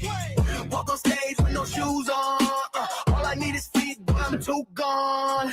Jake Money, big toe money. This the song of the summer shit. You know it's funny. Walk on stage with no shoes on. All I need is feet, but I'm too gone. Unbelievable. Okay. Hey, baseball. You got to timestamp this stream now. So then when we watch this next time, we're watching us watch this stream of the stream that we're watching the video on. Okay. And eventually it's just going to be like 25 Jakes on stream. We're going to see if we can hit a singularity of Jakes at some point in the future. I just gotta say, I said earlier that I don't like Italians. I fucking hate you guys. No, I'm just kidding. You guys are nice. I really don't like the fetishization of my feet for some reason. But you guys are all right. Well, Jake, no. The OnlyFans chick does not get to say, why is everyone obsessed with my XYZ body part that I put online for everybody to look at? No. I don't do OnlyFans, John. No, if I but did it's an OnlyFans, analogy, Jake. I wouldn't drive a It does. 2007 Toyota Corolla with 275,000 miles on it. It's an analogy, Jake, okay? Baseball Kid over on Rumble for one says, I've had 5 orders from BA over the past 2 months. I noticed that they've had the whole site 30 to 50% off. I'm wondering if they're liquidating assets ASAP or if they've always been discounted like that. They do run big sales every now and again, so I am possible. Baseball Kid for one says, word has it Jake has his yarmulke under his balaclava. Response. No, I'm not. I do not wear a yarmulke. I've never worn a yarmulke, actually. Never? No, there are some AI Richard, images. Richard, There's AI I'm images. pretty sure we have a picture of Jake touching the wall, kissing the wall. There's AI images. They're fake. Cannot be proven. I'm not sure I can see. Mr. Noom has a good point. Says Jake's toes are making more money than 80% of OnlyFans girls. Certainly, LOL. That might be true, Jake. You might be in like the top 10% of OnlyFans models right now, based off purely off of your socks. That's like your almost face has enough. never been shown on screen. It's just your toes. It's almost enough for me to blow my brains out tonight, John. No, wait for Almost. next week, okay? You got to keep the game going forever, okay? It's I never gotta going to keep die. it- Yes, you're so true, dude. So true. Yeah, think about it, okay? Think about our pocketbook, okay? Gideon over on Ko-Fi becomes a Ko-Fi caffeine creep. Very base, thank you. Also did not give money to Indians.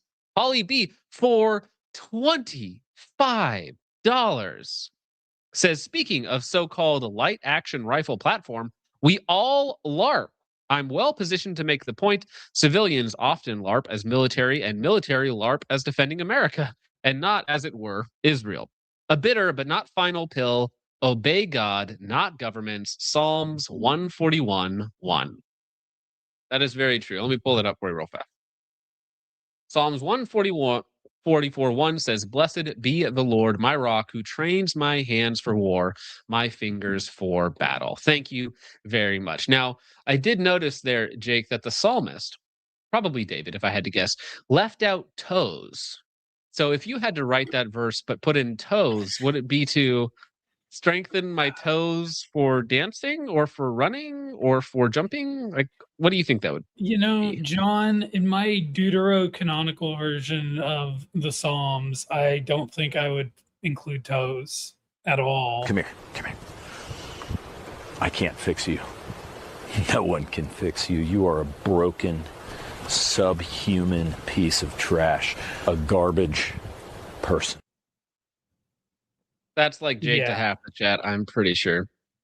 Over here on Ko-Fi, Ray Polocost for 3 says, anyways, I got 7K to burn down. What should I get? Geisley MRGGS. That's what I would get. Donate to Ray Dugan. Polocost. You can donate to Dugan as well. Much better. Buy a t-shirt at least. Come on. Ray Polocost for 3 says, you Jews would never do anything bad. That's a good counterpoint, Mr. Ray Polocost. Sabardic Noticer, my apologies, says, I turned 30 yesterday. My wife printed out over 100 photos of our 11 years together and bought me new shirts because I can't shop for myself. That's based. Hey, as another 30-year-old who's also been with their wife for like 11 years, 12 years now at some point. Very nice of her, yes, because we don't really buy clothes for ourselves. Because I can't shop for myself. Mom and Dad offered to buy me my first hunting rifle, Tika T3X in 30-06. I think got to pick up a scope now. Christ is king. Well, congratulations. Happy birthday. And I hope you enjoy your new hunting rifle and go pick out something nice. You know, get like the new, if you want something budget, the new Vortex Venom 3-15, I've heard is quite good for the money. Also, there's a few other mid-range options out there that can do well if you're on a budget. But thank you very much and congratulations, sir. All right.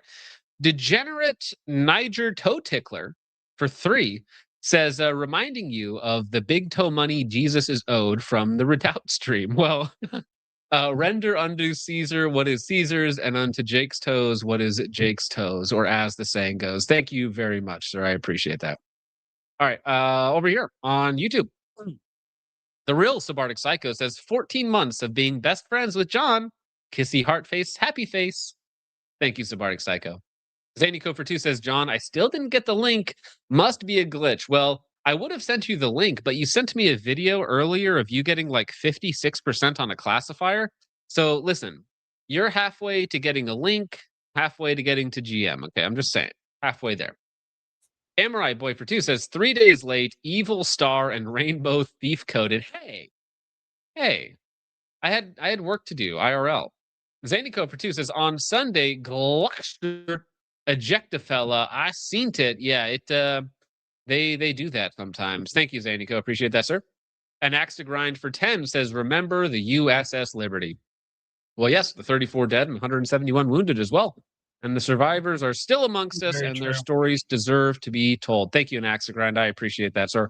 Always looking out for his fellow bros, which we appreciate. Zanico for 2 says, ejected. I don't think that made it any better, Zany, but thank you. Reckless Ben Snyder for 5 says, hey, Richard, had fun meeting you in the truck stop today. No gag reflexes, quite a talent. That was not me in the Bucky's costume, sir. But you were watching, apparently, because you knew. It's like, no, that wasn't me. I was somebody else. I was in the bushes, actually. Yeah, behind the camera. Cheems Wilding for 5 says, John, glad to hear you're exploring orthodoxy. It will change your life, brother. Praying for you. Yeah, I showed this off earlier, but this is the Orthodox Christian prayer book thingamajig that Christian got me, actually. The other co-host on Redoubt. I appreciate it. Thank you very much, Cheems Wilding. Thank you, sir. Zanico for 2. We're going to have another theological debate about that right now, Jake. I'm just kidding. Zanico for 2 says TKD, totally cool day, or something like that. Vandalay for 2 says, how much was the check from BB John? 7K. 7K is the going rate, or so I'm told. Almost enough for a NARP. Believe it Yeah, or not. almost. Polly B for 2 says, hello at Mute Josh. We are anti-racist here. That's true. I think that's the best way to frame it, is that we are anti-racist. Because if you're anti-racist, you're gay. And we're not gay, so we're anti-racist. Mormon Church Admin for 5 says, Josh, you won't like it here. Come to us. We always need more. Thank you very much, Mormon Church Admin. Is that an actual Mormon? No, it's a meme account after the Mormon Okay. debate that we had the other day. Josh for 5 says, also, Mormons got left off of the official list of Christian denominations, which is based. Trying to start a fight with any Mormons in chat right now. Based. Josh for 5 says, I don't know anything about Wizzo, but I need Jake as my Lizzo. He's my ride or die, my buy and try, my 14-5 to my bloodline. Aw. A love story written in toes. Do you think you could write a love note with your toes in crayon? And do you think it would be worth more or less money? I don't know about Person that. and they give you a pen and ask for your autograph with your feet, would you do it? I do my writing with my hands, like a normal But person. if I asked you to write with your toes for money, you're like, I can I feel give like you $100 for an John, autograph? This is I written feel with like your feet. if I start going down that path, it's not going to be long before I got my feet in a drink dispenser. You know. Oh, somebody needs to AI Jake in one of those anime Oh my conventions God. where they're do it out. Somebody out there in the chat, one of you Chads needs to AI Jake in one of those drink dispenser at an anime convention where it's his feet being either drank off of or he's in the tub. Something in there would be very funny. Keep it PG, please. Josh for 2 says, what is Richard? Hey, That's not hey, very nice. everybody needs a little help now and then, and Richard does just that for me. So we like Richard here. Okay, Josh, why don't you come on the show, Josh? Huh, bud? Why don't you try it out? You walk a mile in his clown shoes, okay? You see how comfortable it is. Oh. Axegrind for 5 says, thank you for covering the USS Liberty, John. Of course. Thank you, Axegrind. I appreciate it. One of the best videos on the USS Liberty, I think, is from Devin Stack back in the day. I don't know if it's still up on YouTube, but Blackpilled, he has a great video on the USS Liberty. If you can go find it. I don't know if it's still here. USS Liberty is one of those events that I think for a lot of people was kind of that mindset shift. Kind of, at least for me, kind of when I learned about it, I opened the door and I'm like, huh, that's pretty messed up. And then, down the rabbit hole you go. So it's important, and nobody today seems to care about it, but all these soldiers are still living with the physical wounds and the mental trauma from it, and it's like they're just forgotten about. and it's horrible. Not even forgotten about, but actively Suppressed. Suppressed. Yeah, yeah, exactly. it's tragic. And I mean, imagine losing 25 of your friends, 34 of your friends in an instant, right? And then they're like, no, it doesn't matter. Forget about it. Yep. Don't talk about it. Moloch Kell for $20. I probably pronounced that wrong. Says, longtime VOD watcher, first time chatter. Well, that is incredibly generous of you for a first time chatter. I just wanted to thank you, Mr. Tripp, for exposing me to Eastern Orthodoxy. I've been going to my local ROCOR church for a month now and feeling better about myself and my soul.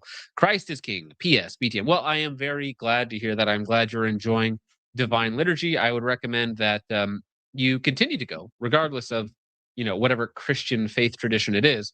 I've kind of come to the conclusion over the last several years that Eastern Orthodoxy is the correct, or perhaps the most correct, form of Christianity. So that is what I am pursuing. So I'm glad to hear that for you as well.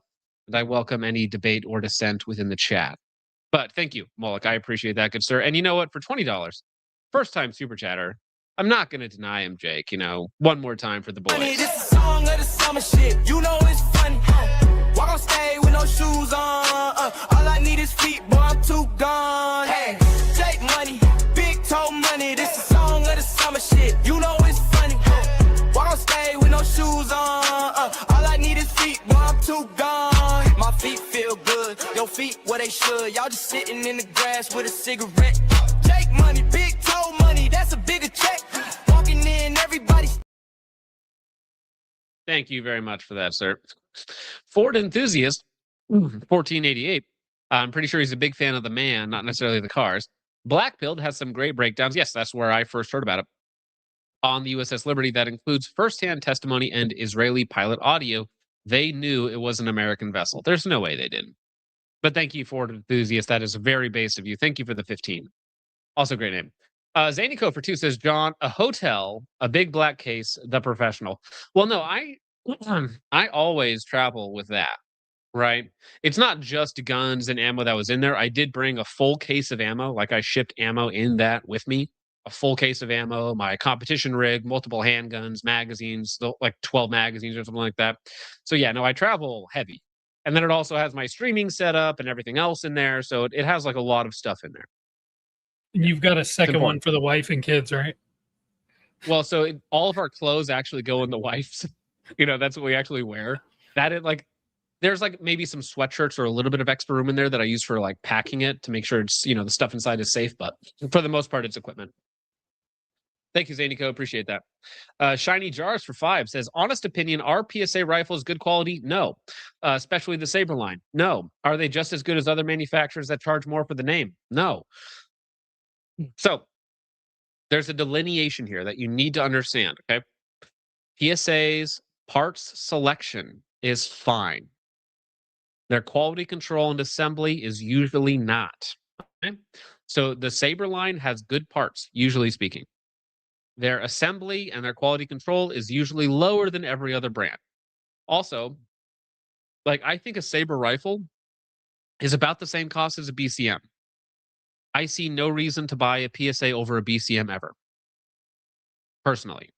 Sometimes they'll get a good deal on like this handguard barrel combo. It's like, okay, well, maybe that's worth it if you're willing to do some your own individual QC and make sure that it's assembled properly, right? Maybe that's worth it to you. But in general, it's like, a Geisley, sure. A Geisley is twice as much money. A Geisley is 1.7 times as much money. But a Geisley actually has better internal parts and has way better QC. So it's like, there's value to be had with PSA Sabers, but you're almost like, I personally am at a point where I don't need to go to that value, so I'm not going to, right? I wouldn't personally risk it ever. I just don't want to. John, can I mention something? Because it's kind of a pressing matter. Dugan's T-shirt campaign to raise funds to help the family out is going to end in 1 hour and 16 minutes. Oh, okay. Well, can you send me the link? Just put it in the private chat. There's only 195 sold currently, and the goal is 350. So if you guys can make some progress towards that, get one of the OG Carnicon shirts, that'd be really cool. And you're helping out the family. I think this is the right link. Hope this is not a link to all of my personal information, but. Well, Mitzvot, that's the 20-inch FN barrel, right?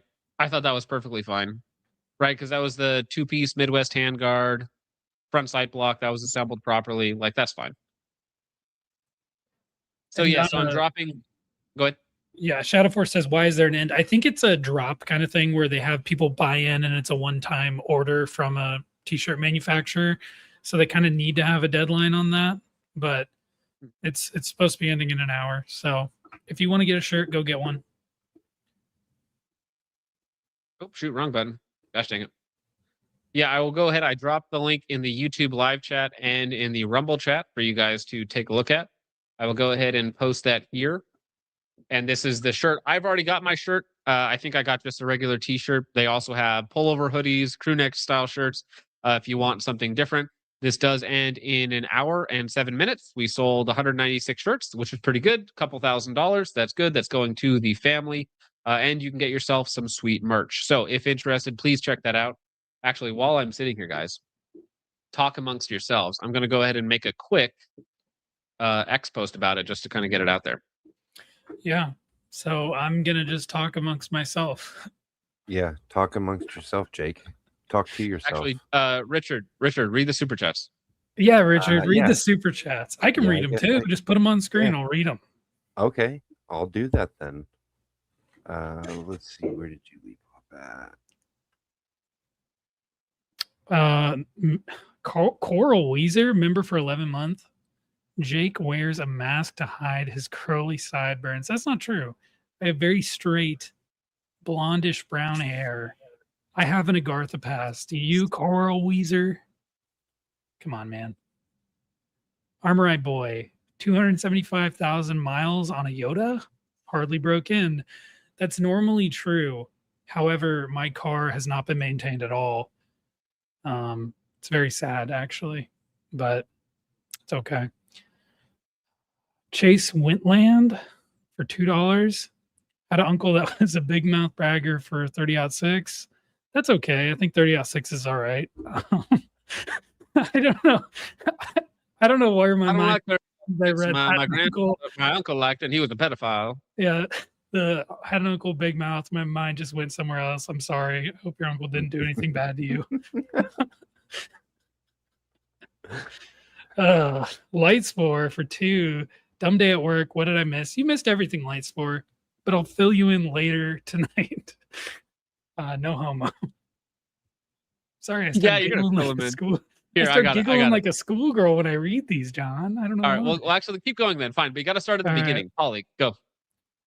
All right, Polly B for $2 says Trigger Kicker isn't safe until ATF Delinda is established. I don't know what Delinda is. Could you fill me in? No, it's about Carthage Delanda Est, which is basically needs to be. It's totally destroyed, right? Is what it means. It means like reduced to ash. I thought it was. I thought it was raised to the ground. Yeah. I thought it was a whatever, like a ruling. Okay. No, is it Cato the Elder always said it? Because Cato the Elder always said it. Carthago delande est, which just means Carthage must be destroyed. So delande est must be destroyed. Okay, yeah, whatever you say, man. Carver 531 for $2. We are destined to nickname the kicker the Big Toe. I don't think you should. That's good. The Big Toe. I don't think Hoffman would appreciate that. Todd and Dog. Is this Todd and Dogs for $2? Jake cries out in pain as chat demands profile pic. I don't think I have to prove anything to you, Todd and Dogs. I'd like to see you post your physiognomy, buddy. Brendan Lucario numbers for $10 says good stream as usual. Opinions on Steyr pistols. Yeah, or G nay. What? Gay or gay? Yay or gay? Gay nay? I would imagine, yeah. That's what he's trying to say. I don't know. I don't know anybody who's normal who has a Steyr pistol. That sounds like something that some Euro homo would shoot, and I think you should stick with a Glock because that's what normal people shoot, and you're not better than anyone else just because you have a Steyr. That's my opinion. Do you have any informed opinions on Steyr pistols, John? No, I kind of like the look of the A1, the Steyr M9A1 or whatever it is. I think they look cool. So I know that they released a new version of their pistol, and it's one of those guns where it's like, oh, that'd be interesting to get. But it also, at the end of the day, is just another polymer framed striker fired handgun. So I'm not rushing, breaking down the doors to go get one. It's, I like the sights on the Steyr pistols. It's interesting. It's unique. But wait, are those the tri-point sights? yes, Okay, yeah, they are. They are. RC said Steyr is Hawkeye gutted. I agree. That's kind of where I was going with that. Sorry, I Hawkeye, don't care but for them. The one I shot was one of the most unreliable pistols I ever shot. Oh, that's unfortunate. I guess Yeah. when I think of Steyr pistols, I think of that old one that had like the weird squeeze handle thingy in the grip. I don't know why that's what I'm thinking about, but just weird stuff. Steyr's weird. Why okay? are you thinking about squeezing that handle on this Shut live up. stream? Young Shut man? up. Yeah, You're I ridiculous. just want the one where I can squeeze the grip. I need to jack off the pistol before I can pull the trigger. Squeeze that thing. Yeah. You said that, not me. No, I'm pretty sure you did, Jake. I was just I was intuiting what your face was saying there. All right. All right. Well, speaking of intuiting things Jake's face is saying, Zed Tactical, which is a good account on Instagram. You should follow him. He posts a lot of cringe or a lot of other people's cringe. This is a real review, I think, by somebody claiming to be a human, right? Reviewing a LaRue quick detach mount. Now, gentlemen, okay, let me move this over here. Gentlemen. What is going on here?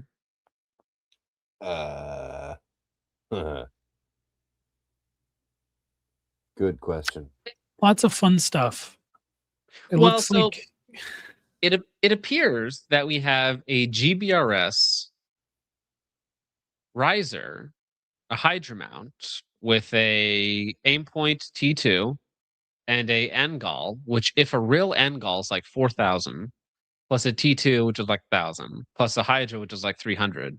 So that's like a $5,000 riser, is then sitting upon a LaRue quick detach riser that then has a Unity flip to center 3-inch height. I don't know how they got a Unity that tall.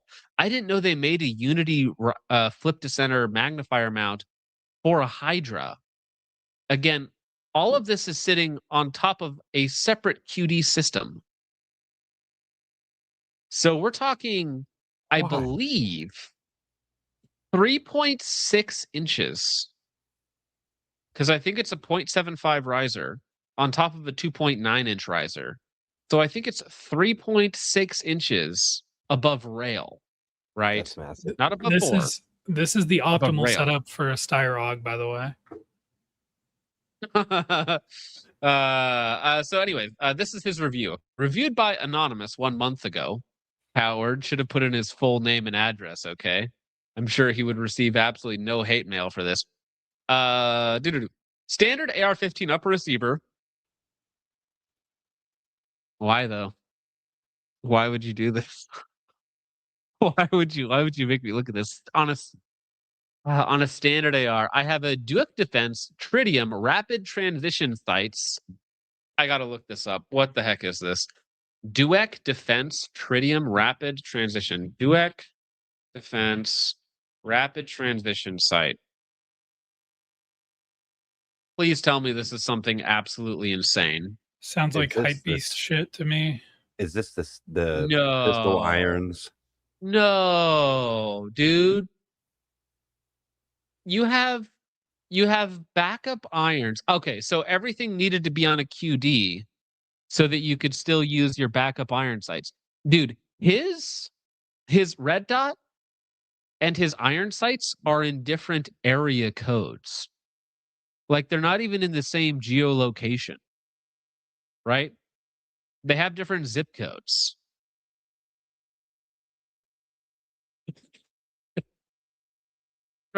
Right. I mean, think about the height difference between his rapid transition offset sights and the center line on his red dot. So his red dot's like way up here, And then his iron sights are like way down here, right? Now, also, I have to ask, if you have a QD lever and your plan is to just take off the monstrosity here, why do we need offset irons? Why not just have standard irons? Because if you're planning on removing the QD optics, like, it's why have them it's offset? easy, John. It's so that you can have the rifle at a more kinesthetically pleasing Kinesthetic alignment. angle. It's got to be at that nice angle, because if you don't hold your Wouldn't gun at get an it. angle when you make entry into your workspace, It's more biomechanically optimized It's- for my it's not- kinesthetic alignment. it's not smooth, so it's not My fast. wife's the doctor. I'm gonna have to take some ayahuasca and think about that one, John. Anyway, so he has those iron sights, then added this mount with the tail, clears the canted iron sights. Then I have the GBRS Hydra and GBRS. Oh, so that is a GBRS / Unity mount. Okay. And yes, that is what I wish to do to the owner of this setup. Thank you for not supporting Indians. And Magnifier are all on a QD mount together, all while still being able to fit my irons onto my upper receiver. This mount was literally made in heaven by Mark LaRue to enable this kind of build. I just want to know if this guy can actually like shoot in any sort of reasonable way. Like, he has $5,000 roughly worth of mounts, optics, and accessories on here. I just want to know if this guy can actually shoot. You know, people doing what they do to appease their inner sense of CAG or something like that, their CAG sensibilities. Like, I get it. We all try and look cool or something. But at some point, this is just retarded. At some point, like, you just got to stop. Or maybe we need to forcibly stop you. I wish I saw this image before making my riser video, because this would have been in there. This would have been a highlight of that video. Mark LaRue would have an aneurysm if he saw this. The holdover at 7 yards is approximately 5 inches, which means if you aim, like in a USPSA type scenario, if you aim at the A in the A zone, you actually hit below the A zone at 7 yards or 5 yards. If you aim at the head box to get into the little credit card A zone, you would need to aim about 3 inches in space to achieve a acceptable hit on a USPSA style A zone head box. If there was a no shoot involved, just shoot it. Just aim at the center of the white and shoot it. Like, who cares? Just put 2 into the no shoot and move on. You know, just forget about it. But anyways, I had to see this. Therefore, you did as well. And I can't believe they're comboed with like you would think, if you want to be uber tactical. Okay, hear me out, Jake. Instead of having offset irons, offset red dot with a riser. Right? Why not? So I it's mean, that offset makes more and super sense. far away. For sure. I want to be able to hold my gun at my natural point of aim, which is, you know, in my armpit, because that's how you enter a room with your gun all the way back here. Yes. And I need to be able Why to would look I through want the my optic gun to while be I ready do to that. fire? Yeah, Well, you enter with your finger on the trigger, obviously. of course. Of course. Was anybody going to be entering any different way? Come on. Yeah, yeah. You wouldn't get it, John. Did you even go to CAG? No, I'm not CAG certified. I have CAG Stolen Valor. Now, there's another, I guess this kind of leads into this thing, which I'm going to actually try and tie these two together very unfairly, okay? I'm going to be as unfair as possible, but I'm going to try and tie these two things together. It's called a bad faith move. Now, there's these guys on X.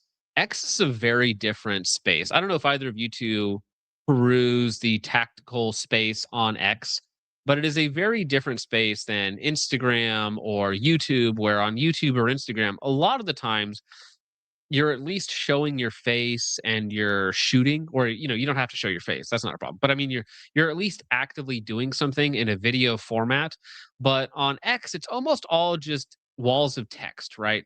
So people just say long, retarded things. There's accounts that have been around for a long, long time. And I'm not sure exactly what they do.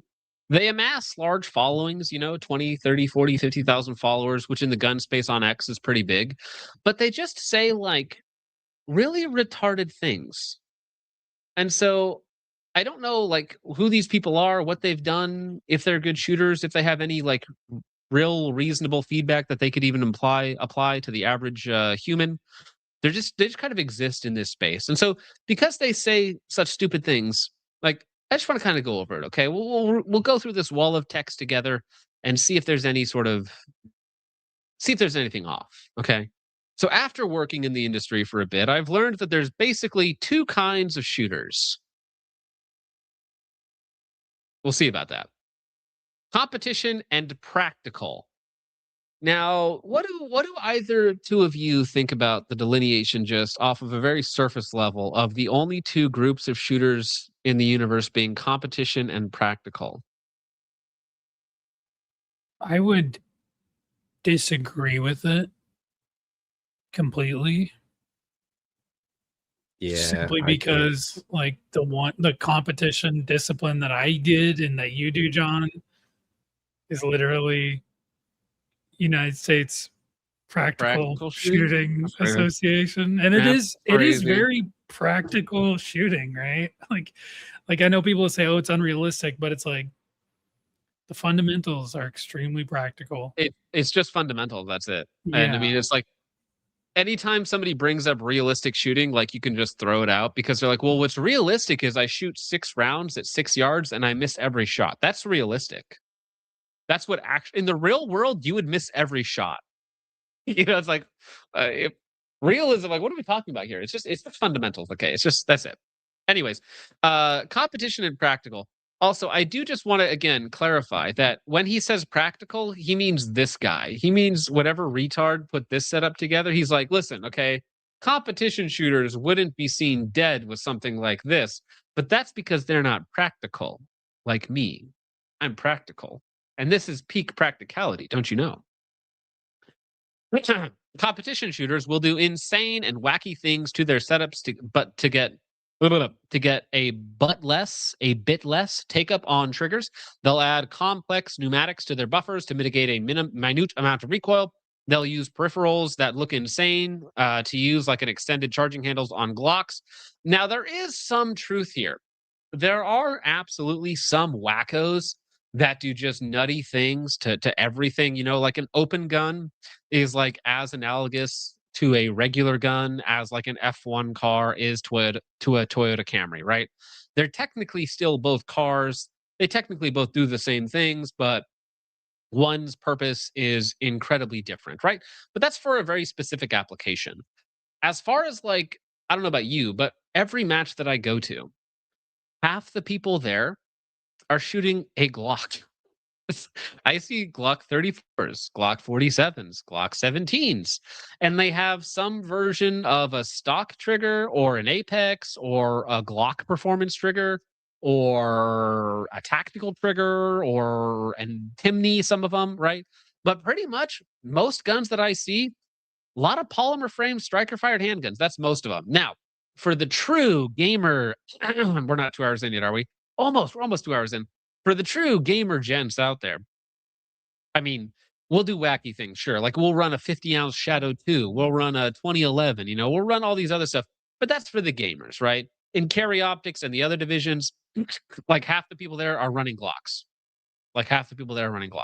In fact, I missed it, but at sectionals in South Dakota that just took place, like a couple of the guys that I always shoot with, they run basically stock Glocks. Took like 90%. Took like third in Carry Optics, running a basically stock Glock.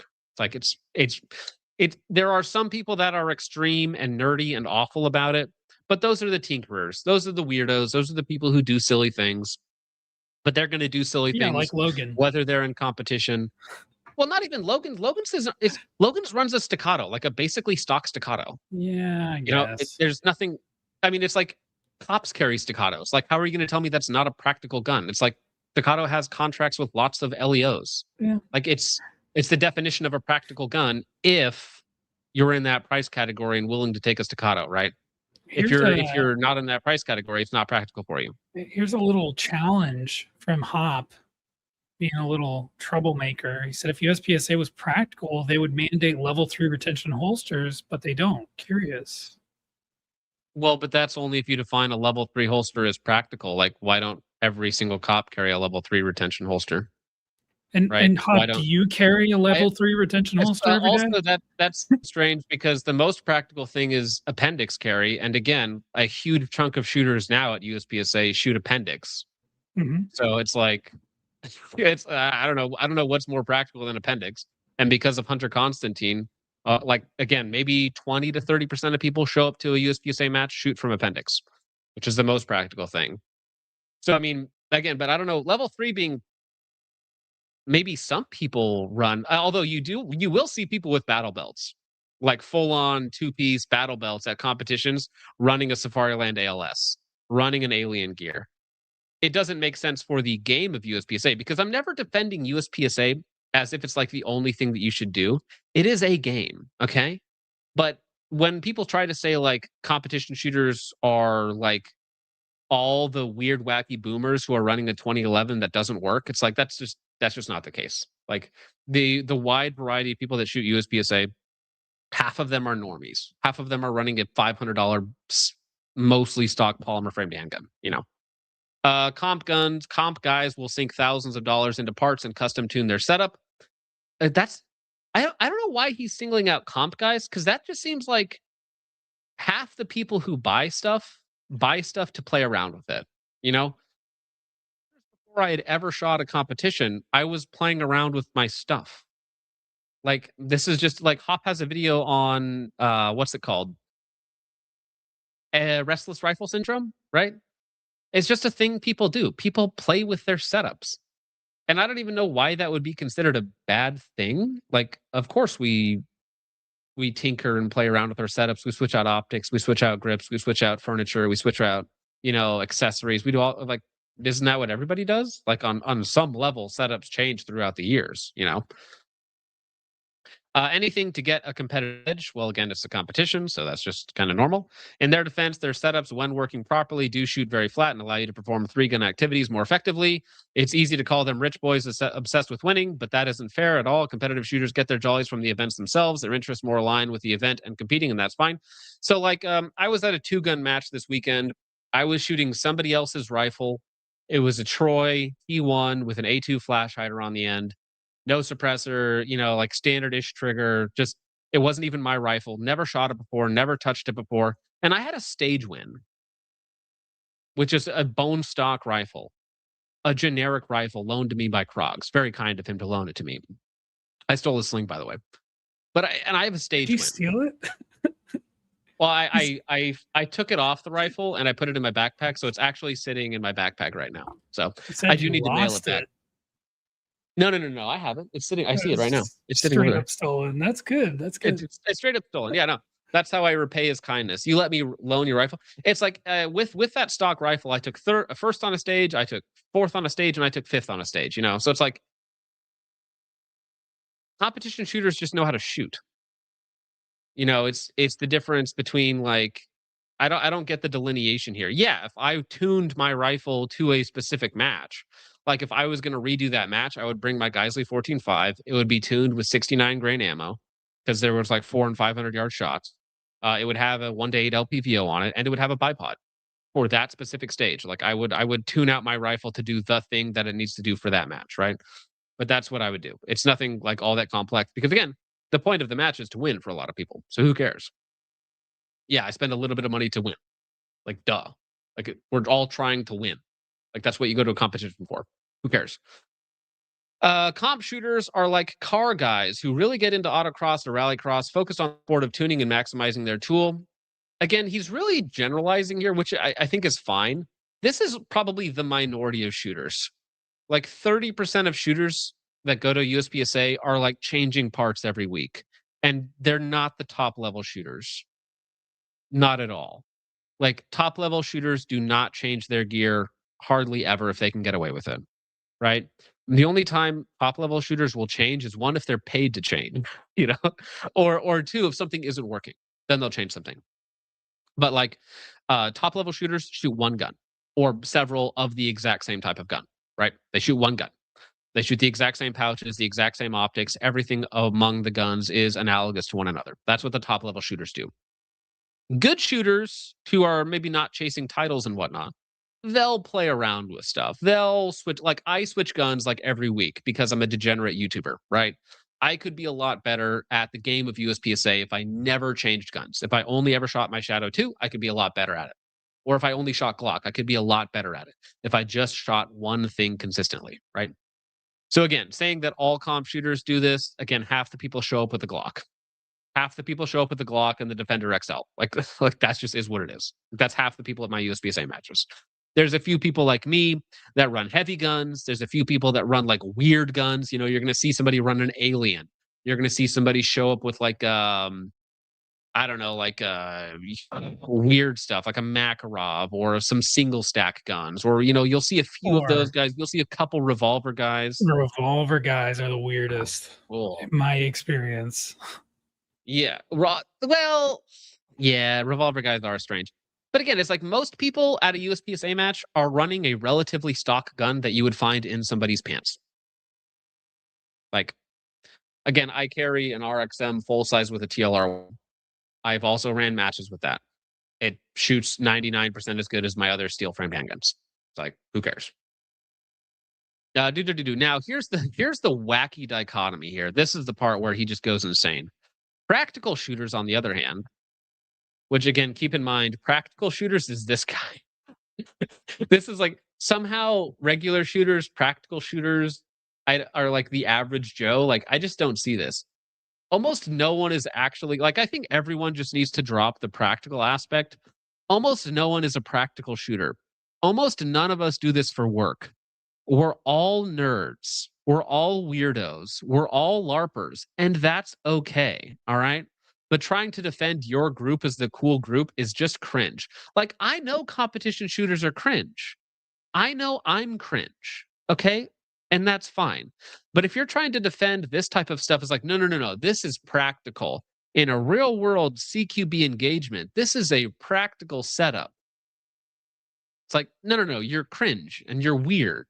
And you do it because you saw some retard on YouTube do it and he said it was cool and you're just trying to copy him. Nobody's actually a practical shooter. Like four people out there are actually practical shooters. The rest of us are just doing this for the love of the game. Okay. And that's fine. That's fine. So again, this cringe continues. The practical shooters, on the other hand, want simplicity and consistency. They want something that works out of the box and doesn't require tuning. They need the confidence that their firearm is going to work at the range, in the field, or God forbid, the self-defense scenario. It's like, again, I don't know who practical shooters are. Like, again, a very small percentage of the population actually doesn't care about guns at all, but it's not us. It's not the people terminally online, bro. It's not us, okay? Everybody messes with their setups. Everybody changes stuff. It just is what it is. Fine. People buy stuff because they think it's going to make them look cool. They're going to post it to the gram. They're going to think it's fun. They just like doing it. Whatever the reason is, whatever the rationale is. I just don't really think this group of magical practical shooters exists anywhere. Sounds like he's referring to low info shooters.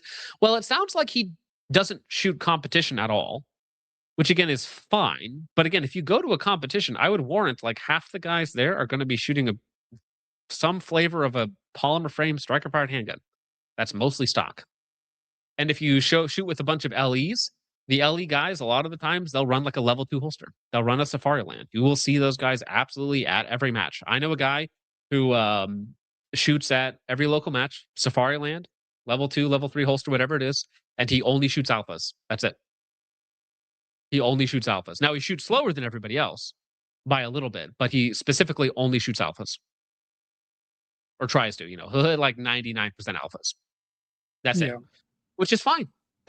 He's going there. He's running his practical duty setup, whatever it is, and his job when he's there is to shoot only alphas as fast as possible. Whatever. He doesn't win, but still, that's his job there. The practical shooter is willing to take the downside, such as heavier setups and higher felt recoil, in return for more guaranteed consistency. I don't see. This is also weird to me. I don't know many competition shooters who are sacrificing consistency. Right. I also think this is strange because a lot of these quote unquote practical guys will brag about like never cleaning their guns and then have like malfunctions. So, but like competition shooters usually like keep their stuff cleaner so that it is more consistent, especially at like the highest level of matches. It just seems silly. They might invest in one or two upgrade parts, which is what we all do, but by and large, they chase consistency and accuracy. Again, but I don't know the difference between practical shooters and competition shooters. This transcends that categorization. He's making a category error. It's just the types of people who shoot competition and who are into guns. You know, it's like there are lots of practical shooters who shoot USPSA. There are lots of practical shooters who don't shoot USPSA. It doesn't have anything to do with competition.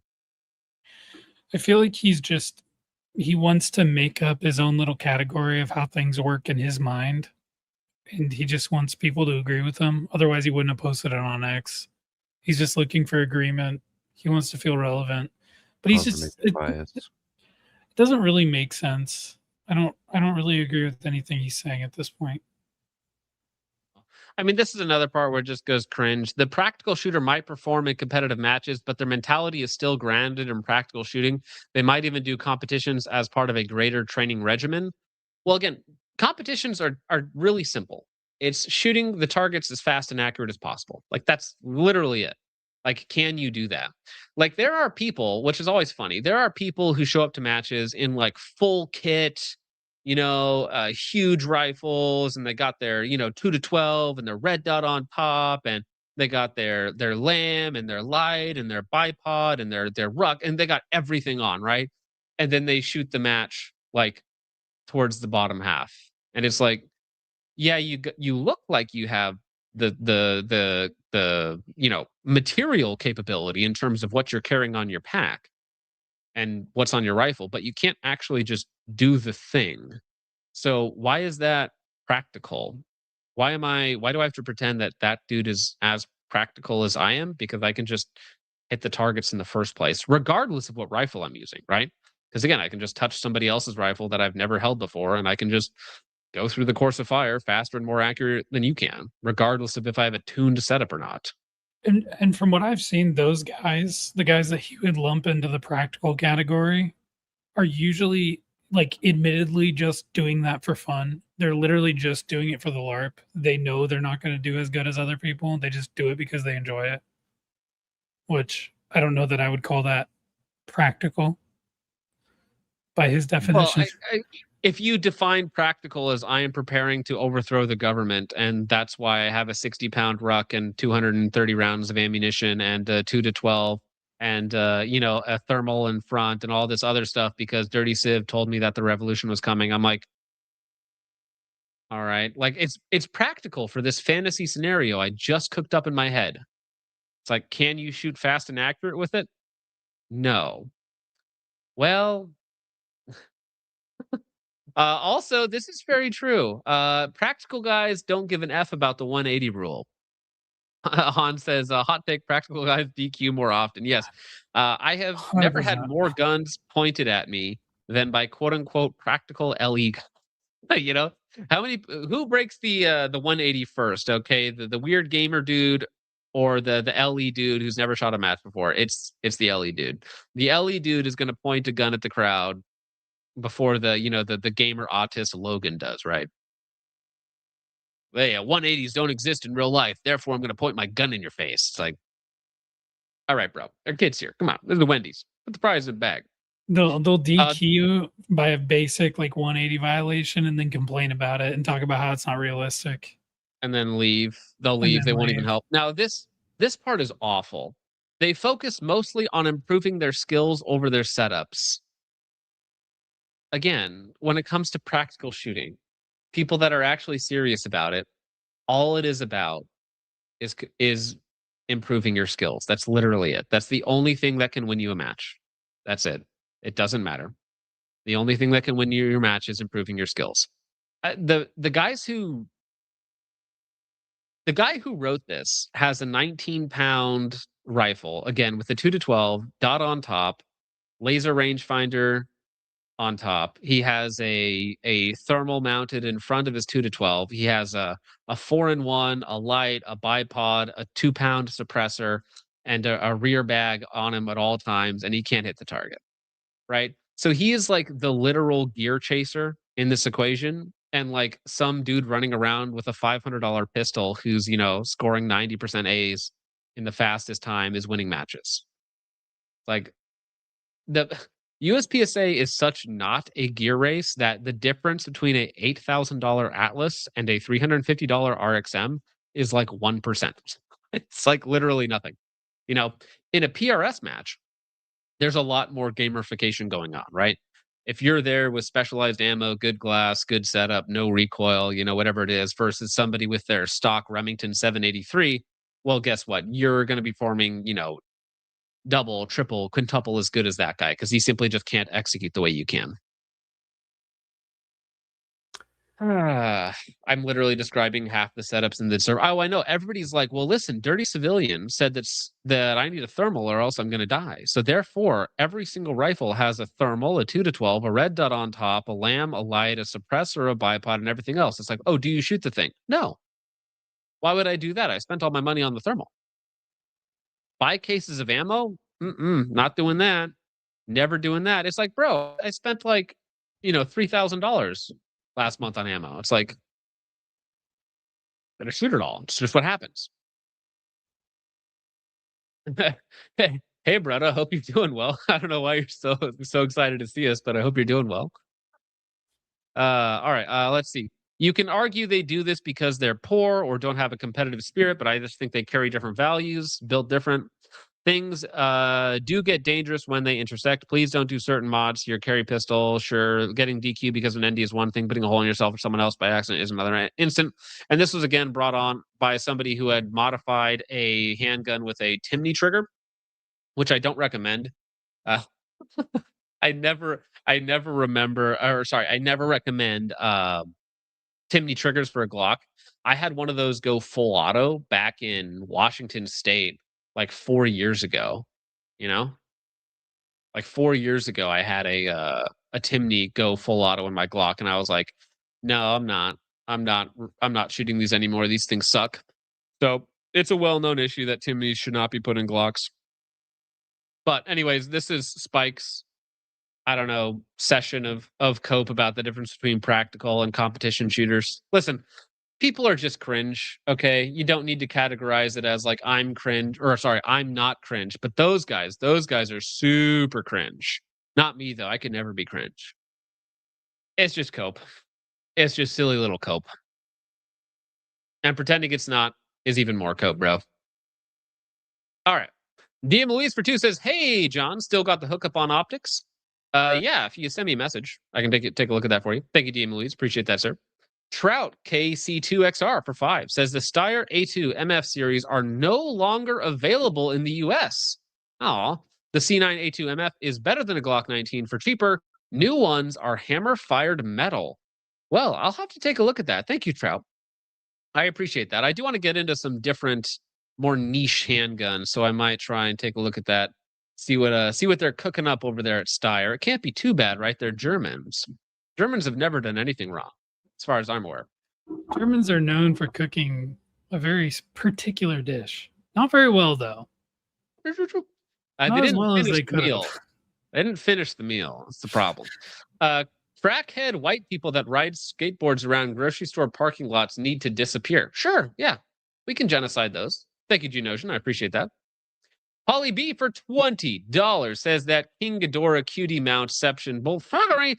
The angle of the dangle times the heat of the meat equals the mass of the ass. I don't know what any of that means, but yeah, keep in mind that this is your average practical shooter right here with a thermal mounted in front, by the way.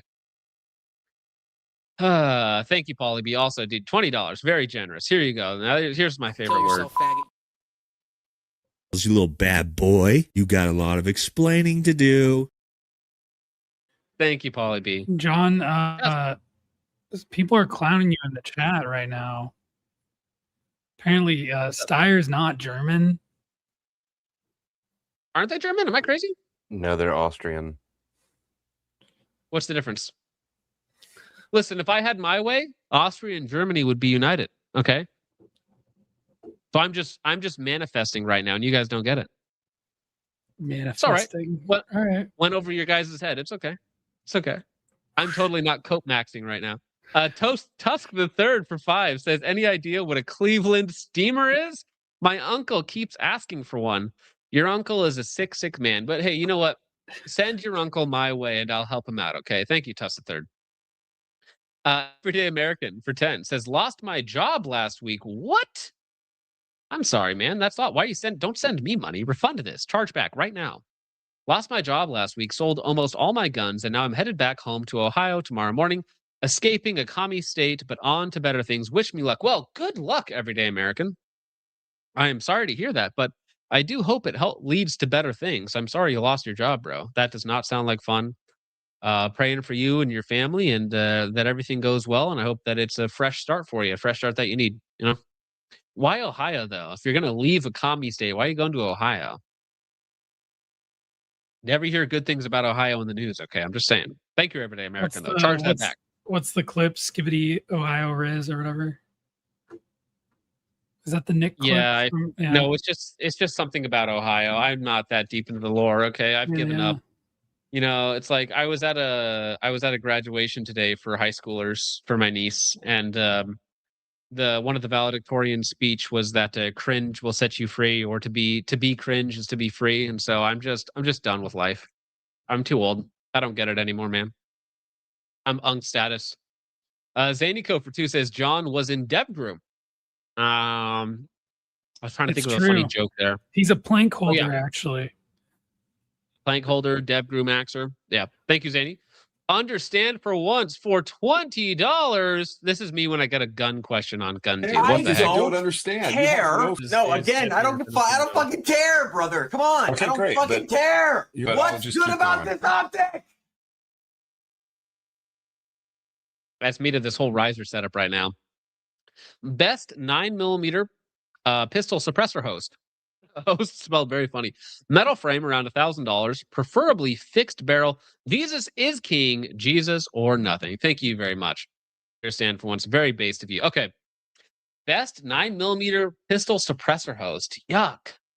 Oh, what a terrible combination of parts there. A Beretta M9 because they have a fixed barrel, don't they?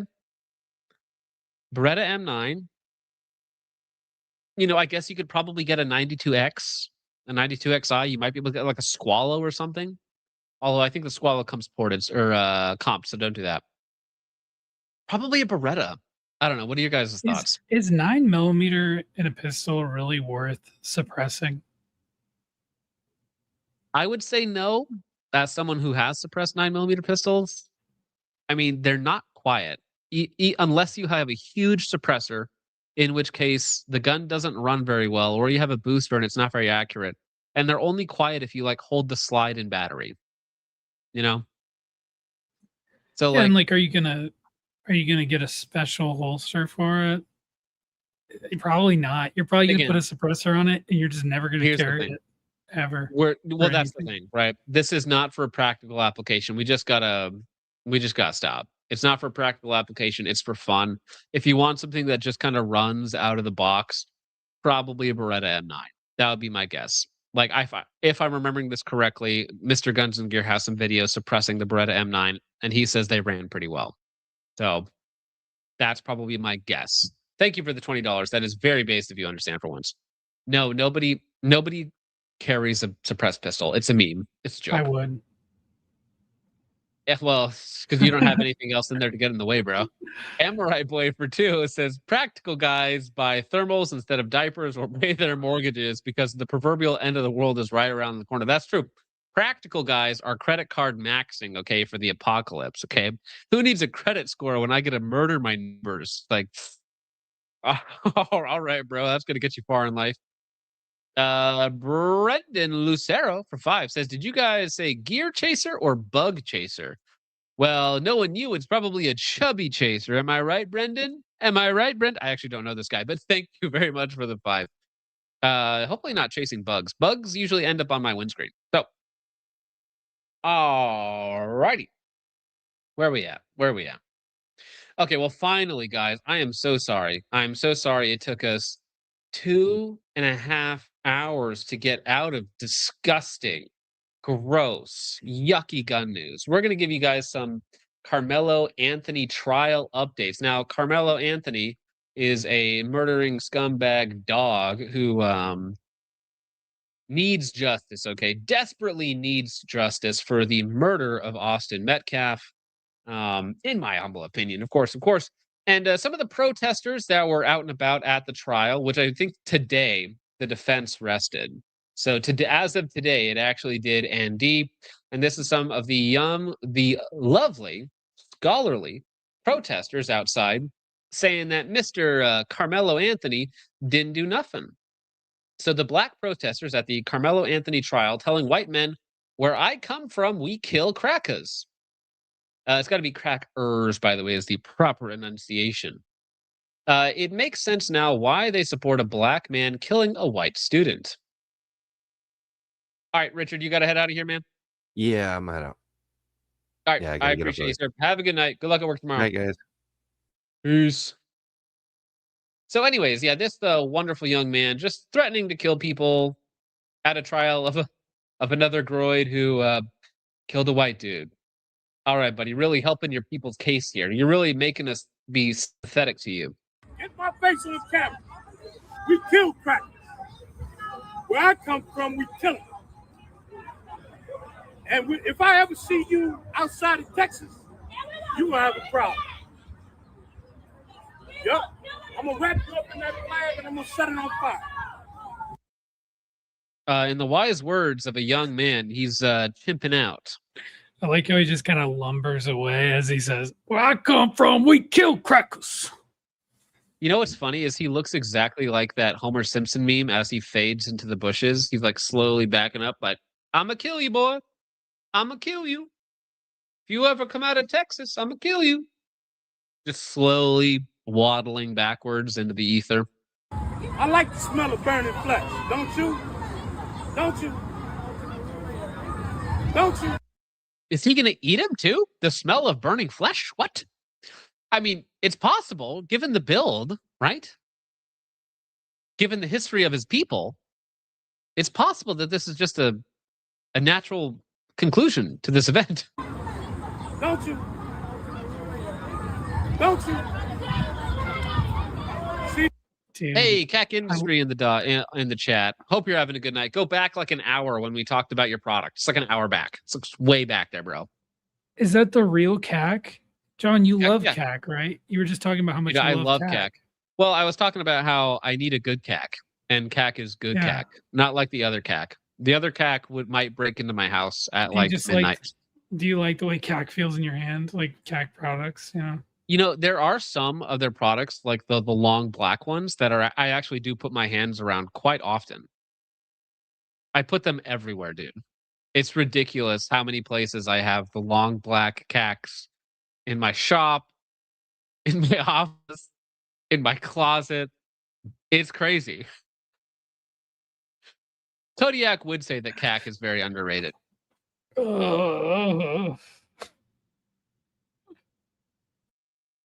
Can you make that sound again for me? No, I can't. I can't recreate that. That was pure pain. Pure pain? Pure pain. Hop says, John, you do realize you're not going to get into heaven, right? Hey, we do not make salvific claims about individuals in the Orthodox Church, so you can't say that. Yeah. Okay. Yeah. Go back. Yeah, you'll be fine. You'll be fine. Don't watch now. We're into rage bait. Don't watch now. Okay, you're not. You don't want to watch. Or maybe you will. I don't know. If you watch right now, CAC, you're gonna have to distance yourself from Focus Trip. You're gonna say, all right. You have to disavow everything that happens after the 2.5 hour mark. You're just like, no. We were only talking about the part that he was talking about him. The time of you having fear on us is over, Cracker. It's over, Cracker. Wait, the time of you having fear of us is over? Did he accidentally say the right thing? See, the time of you having fear on us us, it's over, Cracker. It's over, Cracker. We ain't scared of you. We gonna do some Nat Turner shit on you, motherfuckers.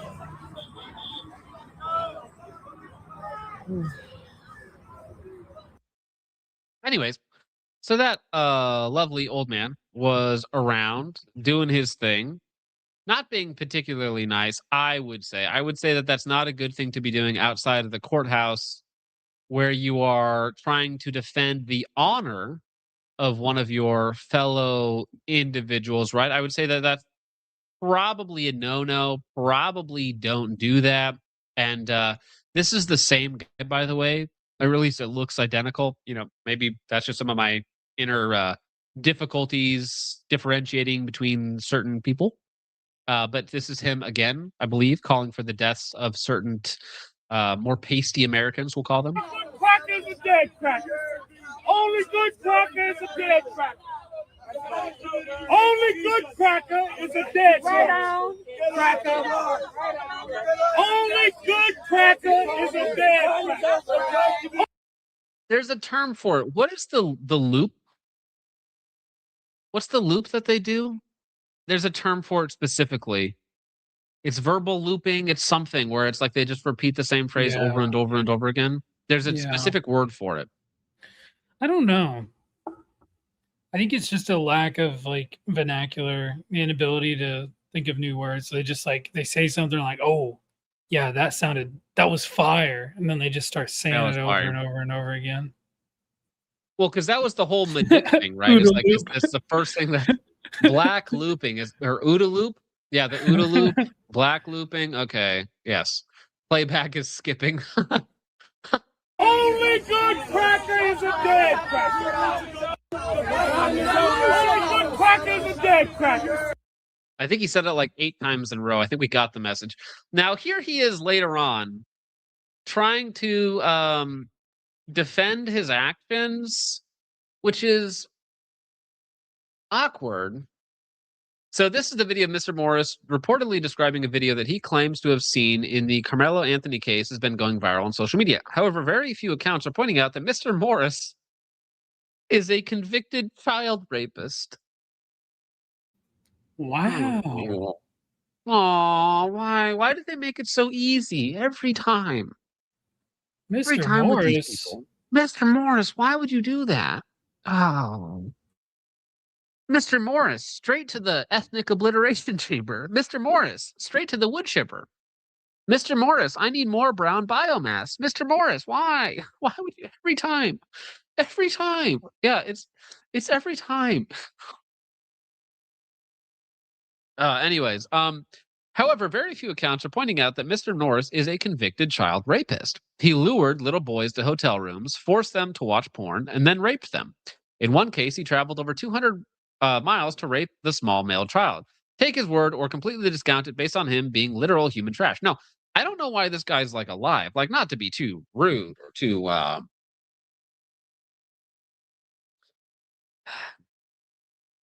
judgmental, I suppose, but I just think people who rape children should just be eviscerated, right? There should be a specific child rapist evisceration chamber, okay? You know, or we can make them like ornaments, like aquarium ornaments for your local lake. You know, you just put them in the bottom with big millstones, and they kind of just turn into fish food. It's called like the circle of life or something. We could use them to test new defense tech at like Lockheed Martin or something. This, you know what? Ballistic gel. This is a good point. Okay, Boondocks has got a great point. Everybody who criticizes FBI gel, clear gel, as far as ballistic performance goes, has a good point. We need to upgrade to real semi-human targets. 60% instead of 10% FBI ballistic gel, Jake. It's 60% human targets. Okay. And this man would make a good candidate for it. Okay, John, you're about to summon too many choices in chat. He's gonna show up. I just know it. I can feel it. Yeah, 3/5 target. Listen, if he wants to defend the child pedophile rapist, like that's on too many choices. Okay, dude. But those cameras, the one that they're showing is the one that's right to the right side of 50 yard. Right. So it's directly showing where Carmelo and them were. Okay. So you actually see them walking up. You see that Carmelo is already up under there. He's under there minding his business. Dodging the rain, or Yeah, it was still rain. You know, right. I'm from so. Anyway, so yeah, the child rapist is lying about the video that he saw in the courtroom. Like, there's not really much more to this video. He's like, yeah, Carmelo, my boy Carmelo didn't do nothing. Didn't do nothing. Just poor little boy minding his own business with the knife at the track meet. Got asked to leave the opponent's team 10 to 15 times, decided not to do it, and then stabbed a guy to death. And for his crime, should be punished to the fullest extent of the law. Now, this is just like the little apple on top, and this is what I hope is doing a number on the liberal psyche, okay? Because here's the thing. Did you hear about the attempted almost black jurors in the case against Carmelo Anthony? I did hear a little bit about it. I haven't kept up too much with the case. I'll be honest. But I'd love to learn more, John. Originally, there were supposed to be 3 black jurors, or there were 3 potential black jurors on the jury selection process, right? They all said some level of it would make me uncomfortable to convict another black person of a crime. So they were ruled ineligible to be on the jury. So it's actually, in this case, impossible to get a jury of Carmelo's peers, because his peers, it's apparently impossible for them to be unbiased.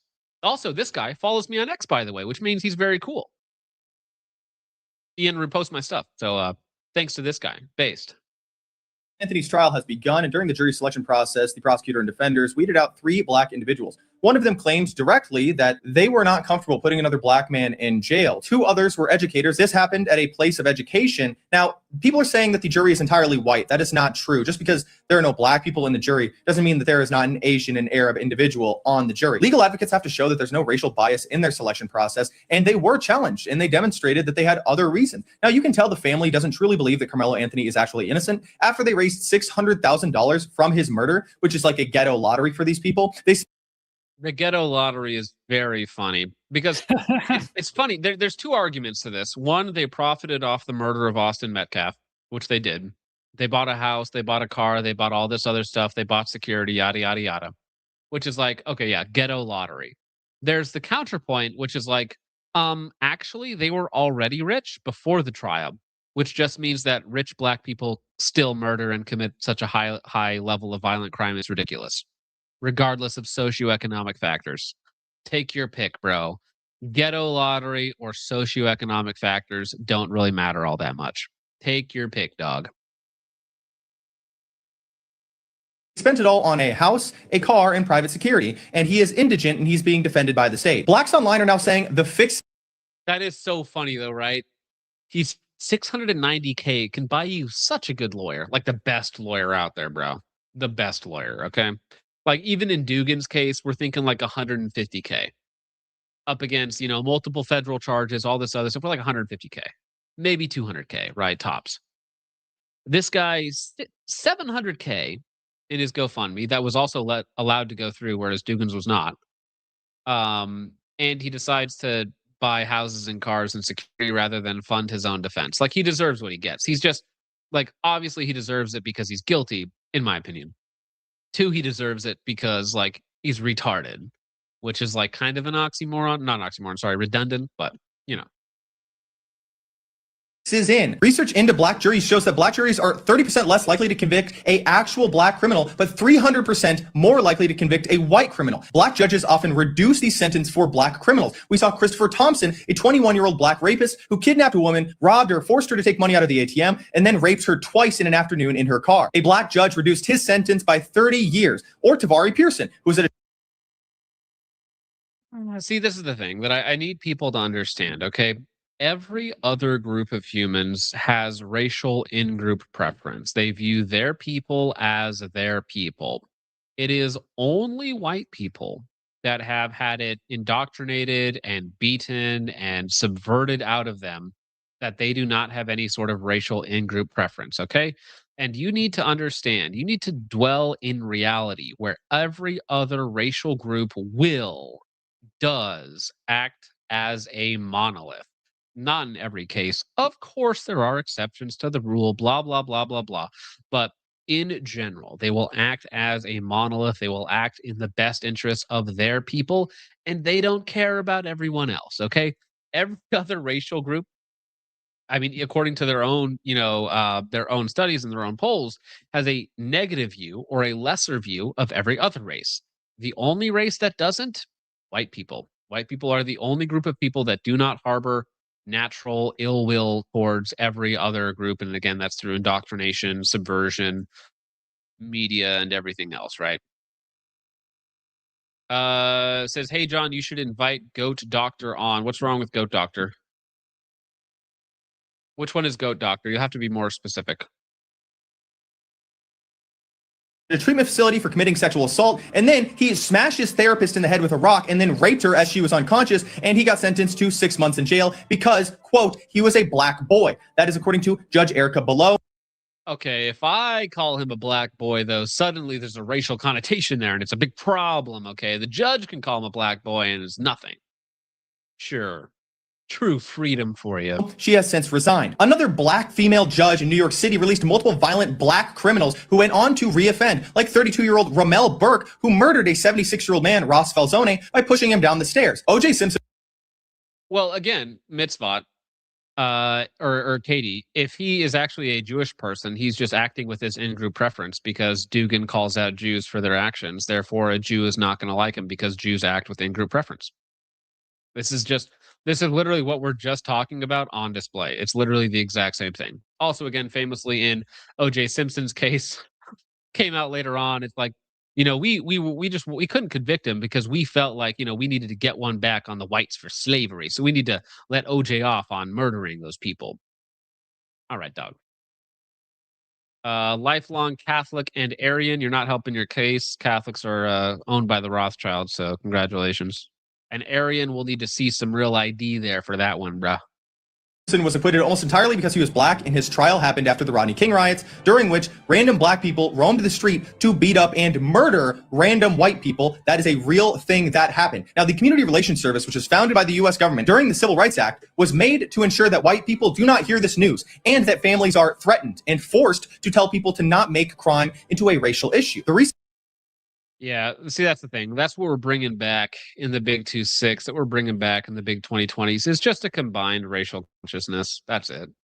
Like, white people are a people. They have a right to exist. You do not have a right to access to them. You do not have a right to our people, our place, our well-being, our societies. And we're just bringing it back. It's just the way of the world. Okay, we played the nonsense post-enlightenment, like retardation for long enough. No thanks. You can abide by the rules or get kicked to the curb. We're just done with this. Everybody's done with it. Recent Rick Chow case, where he was found not guilty, has a lot of black people online very angry. So if there was a black person on the jury in this trial, it would be a serious conflict of interest because they would be even. Yeah, it's funny that, yes, you're correct. If there's ever a white person who is accused of killing a black person, any black person on the jury nullifies the jury. It does. The only people who are even possible of being objective are either non-blacks in this case or white specifically, right? And if it has to do with even East Asians, right? We had the East Asian judge let off that woman who killed an entire family, right? Do you remember that from not too long ago, and give them a reduced sentence? It's like, why? Why would you do that? Unless you're acting with your own in-group preference and you like your own people. Which is it's fine, but you're affecting my people, which means you need to leave.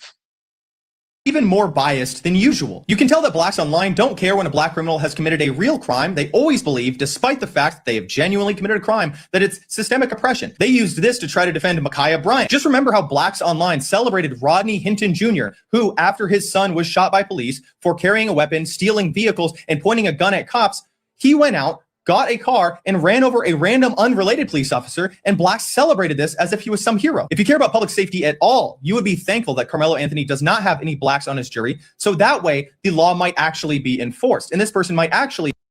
Well, didn't our founding fathers have a really specific line? Well, I think it was John Adams, perhaps, who said that the Constitution is only fit for a moral people.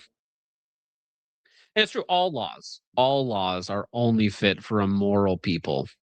You know, it's what's the one that has the American Constitution? Liberia, isn't that the one? And it's like, surprise, surprise, Africans with American laws just act like Africans. Shocker, I know. But yeah, it's like it's almost like it's the people and not the laws. It's not the piece of paper. It's not the magic dirt. It's none of that. It's the people. Only Western people, white people, European people, produce these types of societies, right? And there's even, I would say, there's a delineations between the white groups, right? I have preferences within the white groups, right, within inside of our larger ethnic enclave. However, again, East Asian people, create East Asian societies, which I think are quite good in a lot of ways, in other ways not quite so good. I think Middle Eastern people create certain types of societies, some strengths, lots of weaknesses, inbreeding and whatnot. Not Mormonism, sorry. Freudian slip there. Islam, big problem. We have our own version of that called Mormonism. Desert Mormonism or Middle East Mormonism. It's the same thing. Yeah, it's white Islam. Okay, that's all it is. Mormonism is just white Islam. Around the Fire correctly points out, USA was a Christian colony, no doubt about it. It was at least theistic or generically Christian, even if they didn't necessarily have the same. Like a lot of them were theists, which is like a little bit different than traditional Christians. But certainly everything was founded upon Western traditional Christian values. No doubt about that at all. Well, yeah, I mean, be put in prison at least. But I was just gonna say, I believe in 12 out of the 13 original colonies, you had to make a profession of faith. Correct. And that's the thing that these retards don't understand is that they literally had state religions. To hold office in the states, you had to be part of that state religion. Yeah. Somebody saying it's unconstitutional, like KYS, like you literally don't know what you're talking about. Get out of here. One of the colonies was Catholic, though, so we don't talk about that. But again, wouldn't that be fine? Yeah, no, it would be better than the alternative for sure. Wouldn't it be infinitely better? How could it not be? I mean, unless you're taking the stance that Catholics aren't Christians, which they would be a very hard line, like Calvinist stance. Well, they got their problems. I'd prefer that they'd not be Catholic. I'll just say that. Yeah, but isn't that insane to be like, oh, Catholics have their problem when there's like Lesbiterian pastors walking around who are fine with abortions? Isn't that crazy to think like, oh, but the Catholics are the real problem here? No, I would say they're both problematic. Yeah, but on the hierarchy of needs of extermination or, inquisitions, like I feel like one of those is higher than the other. Yeah, but I'm still, that's an institution that I can actually point to and say, hey, this institution has an issue. Well, but I can point, can't I point to the PCUSA? Can I just point to the PCUSA that allows this stuff to go on? Yeah, you could give that same critique to the PCUSA. I think that's totally fair. Least for 30 years, if not a life sentence, which is what he deserves. Carmelo Anthony's trial has begun, and during the jury selection process. Anyways, thank you, Mr. Bington. I appreciate it for the rundown. All right, well, what are we at? We're at almost the 3 hours. So this is the one that we actually he mentioned in that video, right? Jalen White sentenced to 12 years in prison for murdering or almost murdering his 8-month-old son because he was losing at NBA 2K. Like, have you ever read a more black headline in your life? No. Well, you know what's funny is it would have been better if this guy was not in his son's life at all. Ironically speaking, maybe black fathers just shouldn't be there. Maybe that is the best outcome possible for the children. A father from Milwaukee, Jalen White, was sentenced to 12 years in prison after pleading guilty to severely injuring his 8-month-old son during an incident in November 2024. Prosecutors said White became enraged while playing NBA. Like, it's not funny, right?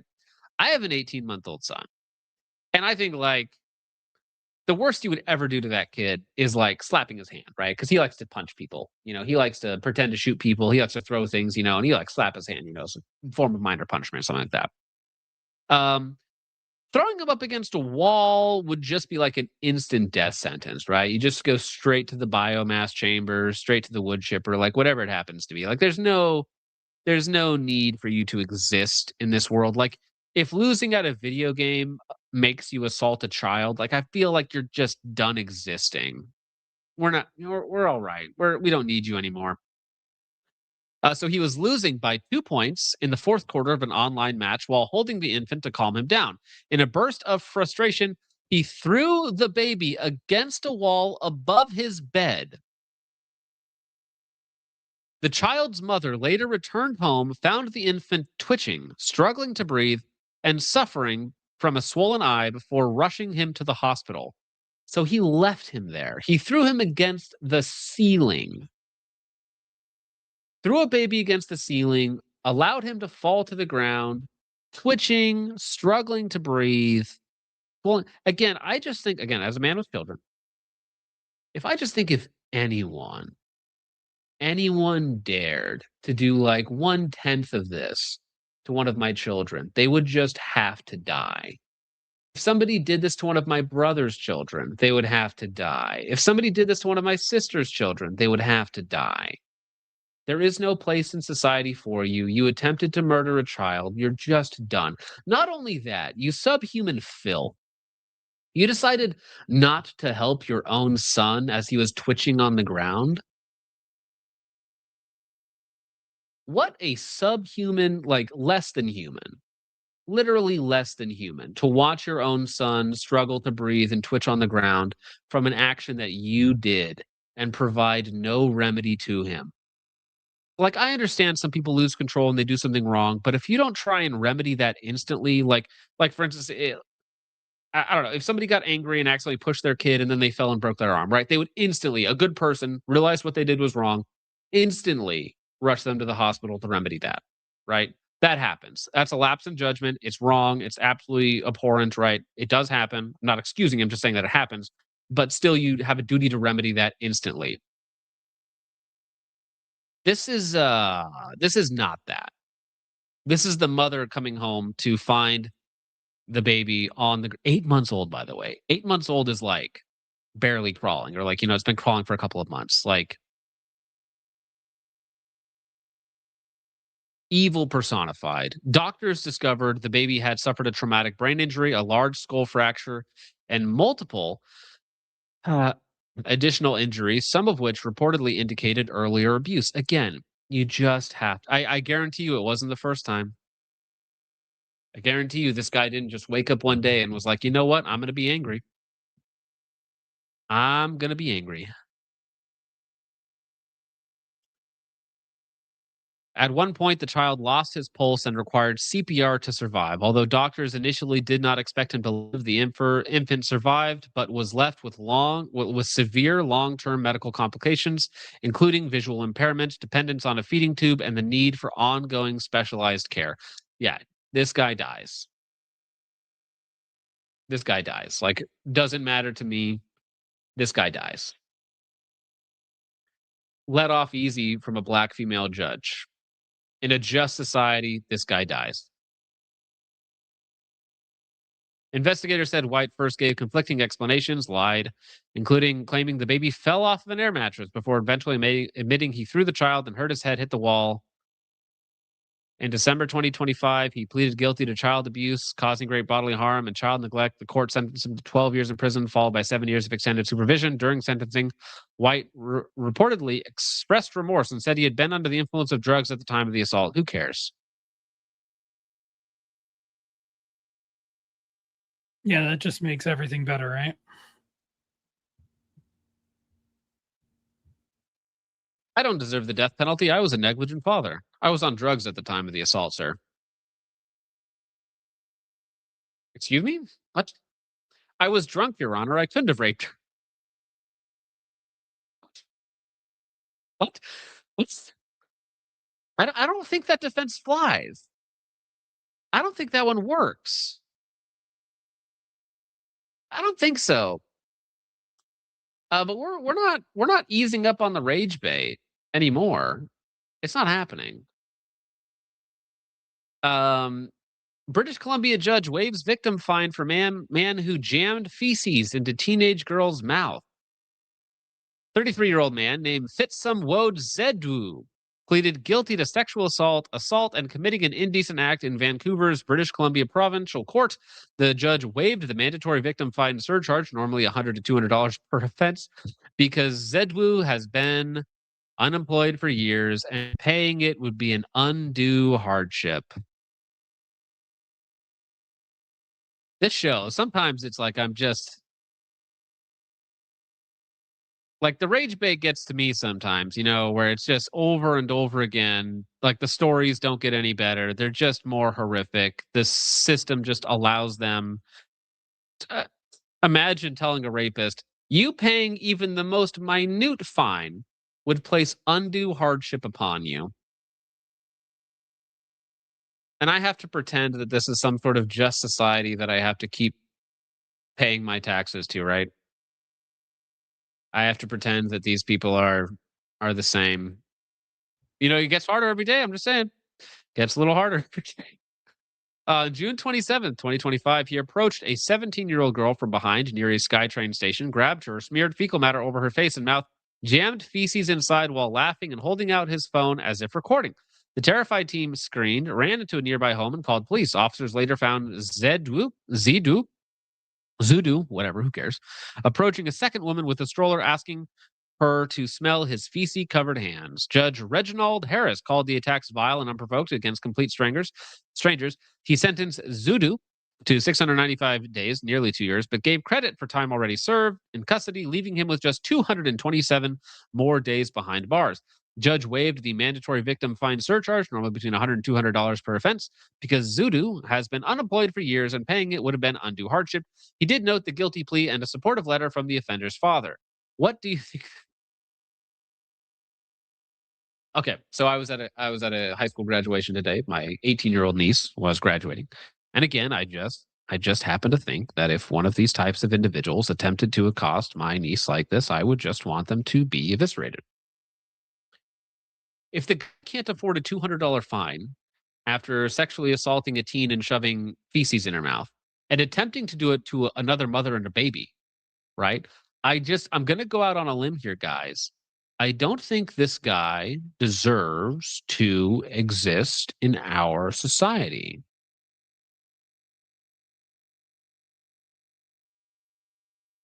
And I'm not saying we need to take drastic measures, but I mean, removal is a very liberal option, Jake. Removal of these people gets more and more liberal every day. It's a pretty lefty position that you want to remove these people. You want to pay to remove these people? That's pretty lefty of you, dude. Yeah, I think removal is kind of a waste of money. But yeah, I don't know, man. These stories get to me, John. I feel like whenever I think we've descended as far as we can go, there's just more and more. It's not necessarily that, these ones are worse than other ones that we've talked about in the past. It's just the monotony of it all. Just like again and again and again. And it really makes you think.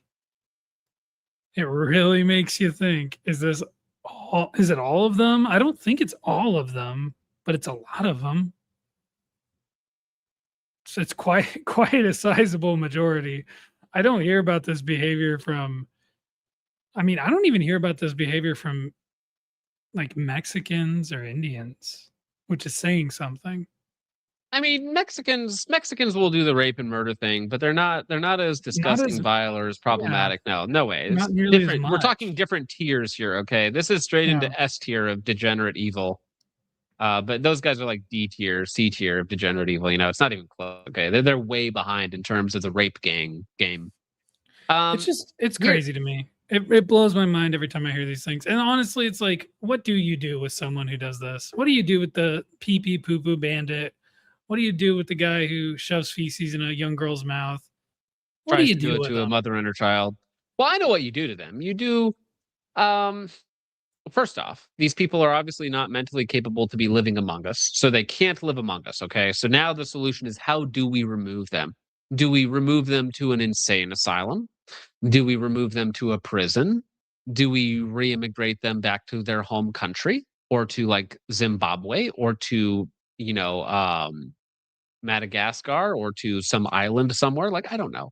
Or do you permanently remove them from existence? Or my personal slogan is Fertilizer 2028. Now, speaking of which, Jake, You already know how the story is going. You read the headlines, you're like, yep. How old do you think the perpetrator was in this case, Jake? So, for instance, Indiana University graduate, 23 years old, shot dead in parking lot while on the way to meet his family. How old do you think the perpetrator was? I don't know. Probably a kid. Yeah, it's 14-year-old black teenager. Indiana graduate shot in parking garage while headed to meet his Why would family he at a do such a baseball game thing? in Indiana. Shooter is a 14-year-old black teen. Well, reports were that he tried to help somebody else who was getting robbed, or somebody else was trying to steal a phone, and he intervened. This guy did. The white guy did. And the black teen trying to steal the phone shot him over a cell phone. Yeah. Honestly, guys, if you're planning on intervening in anything, if you're gonna try to be a hero, you should probably be armed. You probably Here's the shouldn't try to intervene to Listen, prevent I someone's think about phone this from being all stolen. of the time. I think about this all the time. If I were to seize, because I think it is kind of still your moral duty to help people in need. I know it sucks in this society. I think it's awful in this society, but it is our burden to bear as good men. But if one of the perps happens to be of a certain ethnicity, okay, the gun is prepped. All right. It is like, if there is a shape or a shadow of something that I don't like, one of those people is instantly getting murked. Instantaneously. No holds barred, no second guessing. Just as soon as you feel threatened for your life, legally speaking, this is not legal advice, by the way, but as soon as you feel threatened for your life, you make sure it's not that way anymore. Yeah, but this goes to a point that I kind of want to harp on, because there's a lot of guys, even in the gun community, who don't fully agree with it or understand it. If you're going out, you don't pick and choose when these kinds of things happen around you or to you. So, and it doesn't really matter what kind of neighborhood you're in. It really doesn't. It can help, but it doesn't matter. You guys should not be coming up with excuses as to why you're not going to carry a gun for, whatever reason. If you think it's uncomfortable, you're just a little bitch and you need to deal with it. You need to fucking deal with it, all right? Being a man is uncomfortable sometimes. Sometimes life sucks. But you know what? You know what makes it suck a little bit less? Having a gun. Having a gun in your waistband. Okay, if you're a man, first off, thank God you're not a bitch, okay? And I mean that literally, okay? True. Yeah, think about how much worse life could be, all right? So you already got a leg up on the competition. You got a leg up on half of the world's population, bro. Anyways, so breaking. IMPD arrests 14-year-old in connection with the murder of 23-year-old Brendan Scrogum on the downtown Indianapolis on May 28th. Brett Scrogum was on his way to meet his family at an Indianapolis Indians minor league baseball game in downtown Indianapolis. There appears to be no motive, and the killing is considered random. Now, again, I saw another one where it said that he was trying to help somebody else because a black teen was trying to steal his phone, and then he shot the guy trying to help. While today's arrest is significant, my heart breaks for everyone impacted by this tragedy. A young man lost his life, and another faces allegations that will change his life forever. What are you talking about? One man lost his life, and the other one will face allegations that will change his life forever? Who cares? Why are we showing sympathy to the murderer? Who cares? Like, sorry to break it to you, faggot, but your job is to punish that person. Your job is to protect and serve us, the good people, okay? All right? What is your problem? What is your problem? John, he was just a teen. He didn't know what he was doing. He didn't do nothing. Now, Jake, all right. Oh, good. Graphic image. Oh, my goodness. It's not too worried. Anyways, McDonald's employee in ICU after coworker allegedly threw hot oil on him. Why would he do this to me? ? Now, Jake, behind this image, behind this graphic content warning is the perpetrator, Jake. Would you like to just... Even in the fog of war, John. Would you like to guess who behind who what I hate coworkers. Okay, I really do. I got to get that up before we show this guy's Man. face. I hate coworkers. I really do. Now, What honestly, a like coworker. props to this young man because that is so awful. You're working a minimum wage job. You get hot oil thrown over half your body. You see the Tony Soprano meme. You know what it is. You know what it is. Okay, but this is just. It's awful, bro. I'm glad you survived, man. Prayers to you, dude, because that is awful. I hope that your workers' comp or insurance or something gives you a fat paycheck for that. Oh, by the way, the perpetrator is like, who cares? Oh man. What did you guess right? Did you guess right? I expected him Did to you be a guess little right darker. again? A little darker. Well, that's the thing. But- Okay, you think the light-skinned ones. That's the danger, right? You're like, oh, he's light-skinned. He's got a frontal lobe. Like he's not going to do something wacky. He's not going to spurg out or another word. He's not going to do that. Just a quirky coworker. Just a quirky little coworker. Just a little guy. Wow. All right. Oh my Last one goodness. for now. Last one for now, because there's just too many of these. It's another one, guys. It happened again. Another one of our California sales is attempting to either sell secrets to the Chinese or work with ISIS to kill special forces using rocket-propelled grenades and drones. Oh wow. California ex-Navy sailor 25 caught in ISIS plot to kill special forces using rocket-propelled grenades and drones. 2 Californian men have been charged over an ISIS terror plot to kill U.S. Special Forces operators. Bareen Desai of Lakeside. Something tells me he's not from Lakeside, California originally. Mr. Sorry, you guys can't see the name. Open that up. Mr. Bareen Desai near San Diego, and Elias Shamsaladin. Huh. That's strange last names. I feel like they're not from California originally. Were arrested Friday alongside Bissam Ghafoor. Imagine that. It's crazy. Who would these guys? I'm just amazed. I'm honestly just amazed that we let people into our armed forces that are like, why do we do this, guys? Well, it's so retarded, isn't it?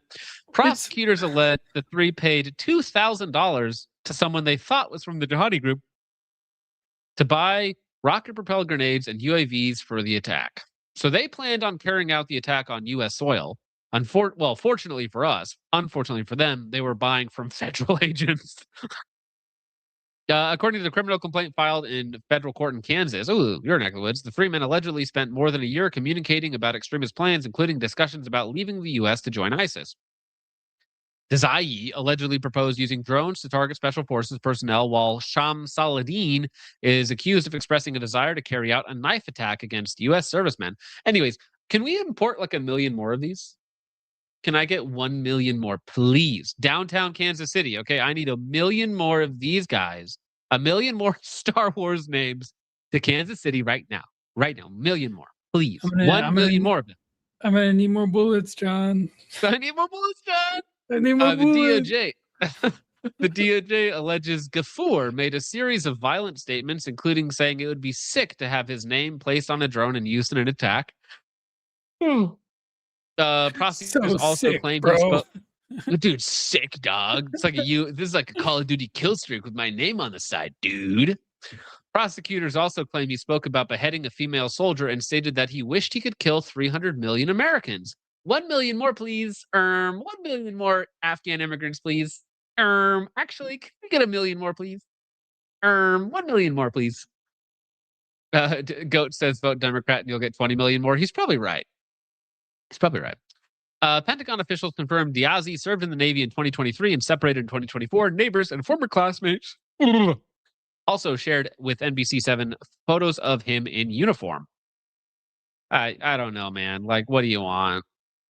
What do you want me to say about it? Maybe Mr. Ghafoor, Shamsaladin, and Desai, maybe they're not part of the founder's original intention for this country. Is that crazy to say? Is that crazy to say, Jake? Maybe they're not part of the founder's original intention for know. their progeny. You know, John, I think it's impossible for us to know, really. If only they had written anything to that effect. If only we could know. Oh well. All right. Well, you know what we can know, Jake. We can know that it's time to read some super chats and end the stream. Okay. Lightspore for 2 says, "CAC, can we get a TND in chat? TND." No, there was actually a dentistry place. It was like Tom Nelson's dentistry or something like that, and it was like TND was highlighted though, and it's like, all right, that's my dentist, by the way. Yeah, CAC's probably never going to come back now after. CAC's been in the streams a couple of times. Maybe they're cool dudes. Well, I mean, we talk every now and again. They're cool dudes. The bird is the word. 1231 says, "Imagine if I said the same thing over and over again. Imagine if I said the same thing over and over again. Imagine if I said the same thing over and over again. Imagine if I said the same thing over and over again. Toes, baby." And for $20. No, go ahead, Jake. You're about to say something? No, I have nothing to say. I literally have nothing to say. That's right, Jake. Let the feet do the talking. This is a song of the summer shit. You know it's funny. Walk on stage with no shoes on. All I need is feet, boy, I'm too gone. Hey, Jake money, big toe money. This is a song of the summer shit. You know it's funny. Walk on stage with no shoes on. All I need is feet, boy, I'm too gone. My feet feel good. Your feet where they should. Y'all just sitting in the grass with a cigarette. Jake money, big toe money. That's a bigger check. Walking in, everybody. All right. Thank you very much for that, sir. Mitt Rhombus for 5 says they're just jealous that they don't have big jade money so they can have a Bible in their backpack, a beast in the cage, and flexing with their toes. Truk. Thank you, Mitt Rhombus. That's very funny. Damn. Over on Ko-Fi, that's a big a check. That's right. Over on Ko-Fi, Cody for $30 says, "John, you should add Gunning Down Browns and the intro song from Your Customers Don't Like This to the music channel when you have some time.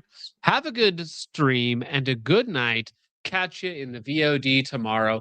Thank you very much, Cody. I appreciate that, good sir. Hope you had a great weekend.